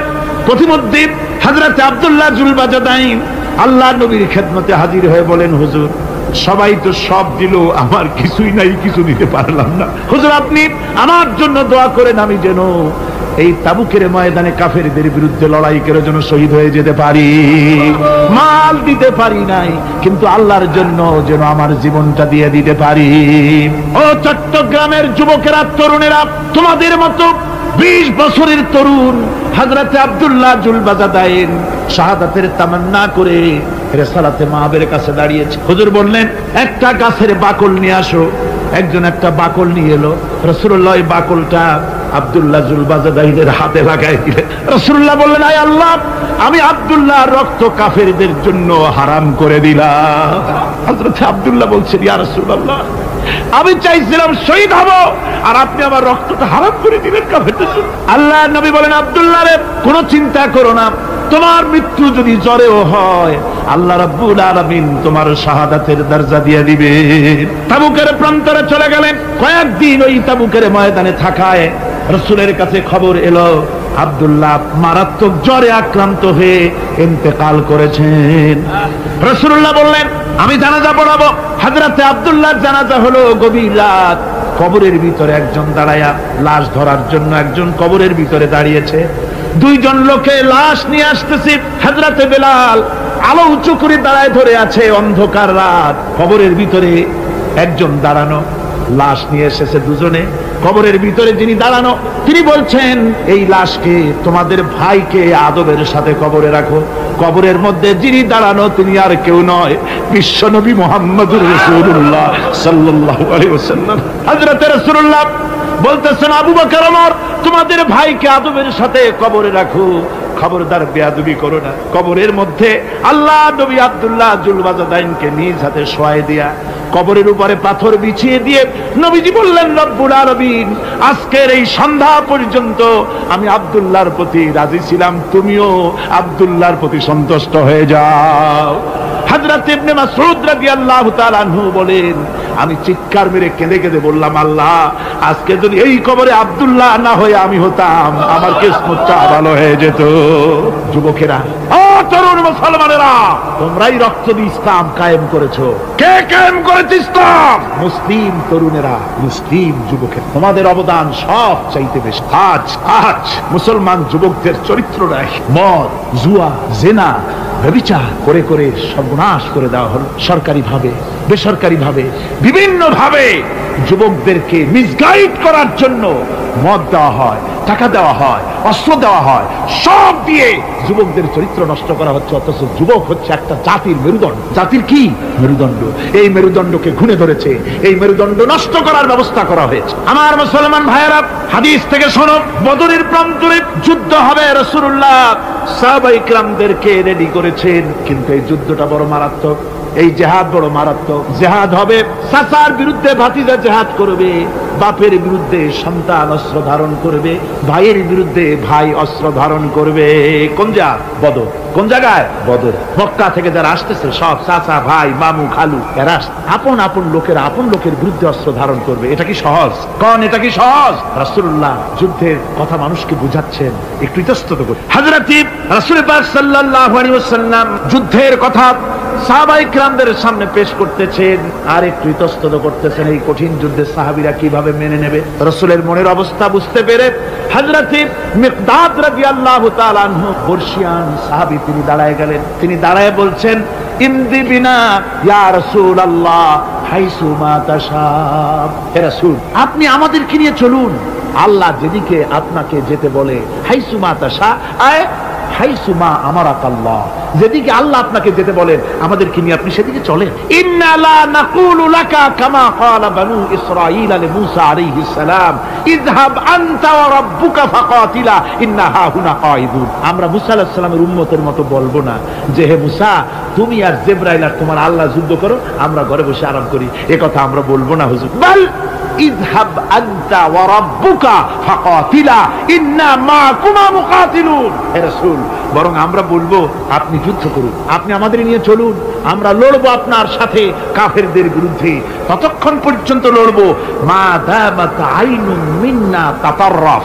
ও রাসূল, যতক্ষণ আমাদের চোখের একটা পাতাও নড়ে ততক্ষণ আপনার সাথে আমরা লড়বো। সুবহানাল্লাহ। মানে জীবন যতক্ষণ আছে আপনার সাথী হয়ে কাফেরদের বিরুদ্ধে লড়তে থাকবো। হুজুর খুব খুশি হয়ে, হুজুর কি হলেন? দারুণ খুশি হয়ে গেলেন। আল্লাহর নবী খুশি হয়ে বললেন, ও সাহাবীরা, তোমাদের মানসিক অবস্থা যখন এই কুবু বিনা ইলা জান্নাতিন জান্নাতুন আরদুহা কারদিস সামাওয়াতি ওয়াল আরদ। ও সাহাবীরা, তোমাদের মানসিকতা যখন এমন, তখন আমার সাথে তোমরা দাঁড়াও, আমার সাথে ওঠো, আমার সাথে চলো জান্নাতের দিকে। রাসূলুল্লাহ বলেন, আমার সাথে চলো বেহেশত। কোন বেহেশত? এমন বেহেশত যে বেহেশতের বিশালতা আর প্রশস্ততা ওই বিশাল আকাশ আর জমিনের চাইতেও বেশি। এই বিরাট জান্নাতের দিকে চলো আমার। ফাকামা উমাইর বিন হামাম ওয়া কানা ইয়াকুলু তামার। যুবকেরা, তোমাদের মতো তরুণ, তোমাদের মতো এক যুবক যার নাম উমাইর, তিনি দাঁড়িয়ে গেলেন, হাতে ছিল খোরমা। খোরমা খাত, দেখেন বক্তৃতা হয়, মাঠে ওয়াজ নসিহত হয়, আর যুবকেরা দাঁড়ায় দাঁড়ায় বাদাম হয় না, ওই সাহাবী ওই সময় তো বাদাম টাদাম হয়তো পায় না, খোরমা খাত, খোরমা চাবাচ্ছে, বিচি ফালাই দিতেছে, আর এইভাবে খাচ্ছে আর হুজুরের কথা শুনে। হুজুরের কথা শুনে উমাইর বলছেন, বাহ বাহ, এটা একটা আঞ্চলিক শব্দ, এর অর্থ হচ্ছে আয়মা আযমাহু ওয়া মা আহসানাহু। হে রাসূল, আপনি কত সুন্দর কথা বললেন, আপনি কি বিশাল কথা বলেছেন, কত বড় কথা বলেছেন। জিহাদ করলে, জান দিলে এমন বেহেশত পাবো, জান্নাতুন আরদুহা কারদিস সামাওয়াতি ওয়াল আরদ, যে বেহেশতটা হবে ওই বিশাল আকাশের চাইতে এমন বেহেশত পাবো। ওয়াল্লাহি লাউ কুনতু হাইয়ান হাত্তা আকুলাহুম ইন্নাহা লাহায়াতুন তাবি। আল্লাহর কসম, আমি যদি হাতের সবগুলি খোরমা খেতে যাই তাহলে তো অনেক সময় লাগবে, বেহেশতে যেতে দেরি হয়ে যাবে, অনেক দেরি হয়ে যাবে বেহেশতে যেতে। ফারামা বিহিন্না, হাতের সবগুলি খোরমা তিনি ফেলে দিন। ও যুবকেরা, হযরত ওমর তোমার মতো যুবক খোরমা খাওয়া সহ্য করলেন না আল্লাহর জান্নাতে যাওয়ার লোভে। জান্নাতে যেতে দেরি হয়ে যাবে, আল্লাহর সঙ্গে দিদার করতে দেরি হয়ে যাবে, এই মনে করে হাতের খোরমাগুলি ফালায় দিলেন, জিহাদের ময়দানে ঝাঁপায়ে পড়লেন। হাদিস শরীফে এসেছে, উমাইর জিহাদ করে বেশ কিছু কাফেরদেরকে নিহত করে নিজেও শহীদ হয়ে গেলেন। রাসূলুল্লাহ বদরের শাহাদাতের জানাজা করার সময় একজন সাহাবী বলে দিলেন, হুজুর, এই সেই উমাইর, আপনি যখন বেহেশতের কথা বলছিলেন, খোরমাগুলি খাওয়ার তর সহ্য হয় নাই বেহেশতে যাওয়ার জন্য, এই সেই উমাইর। আল্লাহর নবী উমাইরের কাছে দাঁড়ায় আঙ্গুল দিয়ে তার শরীরের দিকে দেখায় বললেন, ইন্নাকা মিন আহলিহা। ও যুবক, যেই বেহেশতের জন্য খোরমা খাওয়ার সময় তুমি পাও নাই, আমি নবী সাক্ষী দিচ্ছি তুমি অবশ্যই সেই বেহেশতের অধিবাসী, ওই বেহেশত তোমার জন্য। সুবহানাল্লাহ। আমার ভাইরা, কিয়ামতের দিন এই জান্নাত আল্লাহ রাব্বুল আলামিন দান করবেন ওই সব লোকদের জন্য যারা জান দিবে, মাল দিবে, রক্ত দিবে আল্লাহর দ্বীনের জন্য। কিসের জন্য? আল্লাহর দ্বীন কায়েমের জন্য। যারা জান মাল ওয়াকফ করে দেবে, জীবনকে উৎসর্গ করে দেবে, তাদের জন্য আল্লাহ পাক এই বিরাট নিয়ামত রেখেছেন। তরুণদের বলতে চাই, যুবকদের বলতে চাই, আর বাতিলের পেছনে ঘুরো না, আর তোমার ওই সব নেতাদের পেছনে ঘুরো না যারা নিজেরাও নামাজ পড়ে না, তোমাকেও নামাজের কথা বলে। ওরা নিজেরা মিথ্যা কথা কয়, তোমরা টের পাও না? কি বলেন, টের পাওয়া যায় না? মারামারি করে নিজেরা আর বদনাম দেয় অপরের উপরে। চোখের সামনে যারা এরকম পারে, চোখের সামনে যারা এরকম পারে, তাহলে রাত দিন 24 ঘন্টা তাদের আমলটা কেমন? এদের পেছনে ঘুরে কোনো লাভ নাই। কোনো লাভ আছে? হ্যাঁ, একটা লাভ আছে। সেই লাভটা হচ্ছে টাটকা কিছু সুখ পেতে পারো, কিছু মদের টাকা, কিছু হোটেলের টাকা, কিছু পরের মেয়ে নিয়ে ঘোরার টাকা, কিছু ভ্রমণের টাকা, কিছু অস্ত্রপাতি, ত্রাস সৃষ্টি করা। আর ত্রাস সৃষ্টি করবা, কয়টা অস্ত্রের মালিক হইছো? যুবক, তরুণ, বিপদগামী তরুণদের বলবো, সরকার অননুমোদিত অস্ত্র যাদের কাছে আছে, শুনে রাখ, এই অস্ত্র কাউকে ক্ষমা করে, এই অস্ত্র কাউকে ক্ষমা করে না। সাপ পোষার মতো, যে সাপ তুমি দুধ কলা দিয়ে পোষো, ওই সাপ তোমাকে আবার দংশন করবে। ওঝা মরে না মরে না? সাপ খেলা যারা দেখায় তারা মরে কিনা? ওই সাপেই তাকে কাটে। সুতরাং গভর্নমেন্ট অনুমোদিত অস্ত্র তোমার কাছে, পাইপ গান, রিভলভার, স্টেন গান, এলএমজি, আদমজি, কত রকমের অস্ত্রপাতি যুবকদের কাছে। ঘুম নাই, সারা রাত অস্ত্র থাকে কাছে, আর কি কি লাল পানি খাইয়া চোখ দুইটা থাকে এত বড় বড়, দেখলেও ভয় করে, মাথায় ভাল্লুকের মতো। মানুষ মারো তোমরা, মানুষ মারো। আহা, যারে মারলা একটুখানি হিউম্যান বিবেক দিয়ে চিন্তা করো। যাকে মেরেছ ওই রাত্রে তার বাড়ির কাছে যাও, ওই রাত্রে গোপনে তার বাড়ির কাছে গিয়ে দেখো তার মা কিভাবে তার সন্তানের জন্য কাঁদতেছে, মায়ের কোলটা খালি হয়েছে বলে কিভাবে কাঁদতেছে, তার বাবা কিভাবে কাঁদতেছে, তার বউ থাকলে কিভাবে ছটফট করতেছে, তার কলিজার টুকরা সন্তান থাকলে কিভাবে আব্বা আব্বা বলে কাঁদতেছে। যারে গুলি করে মেরেছো একবার বাড়ির কাছে গিয়ে কান পাচা শোনো। মনে রাখো যুবক, সন্ত্রাসীরা, শুনে রাখো, অস্ত্র দিয়া মানুষকে যারা মেরেছো, আল্লাহর কসম করে বলি যেভাবে মেরেছো ওইভাবে তোমাকেও নিহত হতে হবে, কোনো সন্দেহ নাই। বাড়িতে গিয়ে ডায়েরিতে লিখে রাখো আমার কথা। থামুন, বাড়িতে গিয়ে ডায়েরিতে লিখে রাখো, ডায়েরিতে লিখে রাখো। যদি তুমি কাউকে হত্যা করে তার বউকে যদি বিধবা বানায় থাকো, তোমার বউ বিধবা হবেই। তুমি যদি কারো ছেলেকে এতিম বানায় থাকো, তোমার ছেলেকে আল্লাহ এতিম বানায় রাস্তায় ভিক্ষা করায় ছাড়বে। তুমি যদি কারো বাপকে মাকে কাঁদায় থাকো, আল্লাহ রাব্বুল আলামিন তোমার মা বাপকে কাঁদাবে। তুমি যদি বেয়নটের খোঁচা দিয়া, ড্যাগারের খোঁচা দিয়া একটা মানুষকে যদি বুক ফেরে থাকো, তোমার বুকটা ঝাঁঝরা করে দেওয়ার মতো অস্ত্র আল্লাহ তৈরি করে রেখেছে। বিশ্বাস করো, বিশ্বাস করো। অননুমোদিত অস্ত্র থানায় জমা দিয়ে দাও, মসজিদে ঢোকো, নামাজ পড়ো, চরিত্রবান হয়ে যাও। তোমাদের প্রতি আমার উদাত্ত দাওয়াত, আমার বুক ভরা দরদ। তোমাদের বিরুদ্ধে আমাদের কোনো বিদ্বেষ নাই, হিংসা নাই, আছে কলিজা বড় দরদ। দেখতে পাচ্ছি জাহান্নামের দিকে যাচ্ছে। এই পথটা কোন দিকের পথ? যারা বলেন কোথার পথ? ওই নেতাদের পিছনে আর চলো না, তওবা করো। ওই নেতাদের পিছনে আর যাবে না যারা তোমাদেরকে টাকা দেয় আর অস্ত্র দেয়, যারা তোমাদেরকে মদ দেয় আর নারী দেয়, ওদের পিছনে আর চলবে না। ওয়াদা করো। যুবকরা কি পারবে ওয়াদা করতে? ওই সব নেতাদের পিছনে জীবনে আর যাবে না, ওয়াদা করতে পারো? হাত উঁচু করে দেখাও যুবকেরা।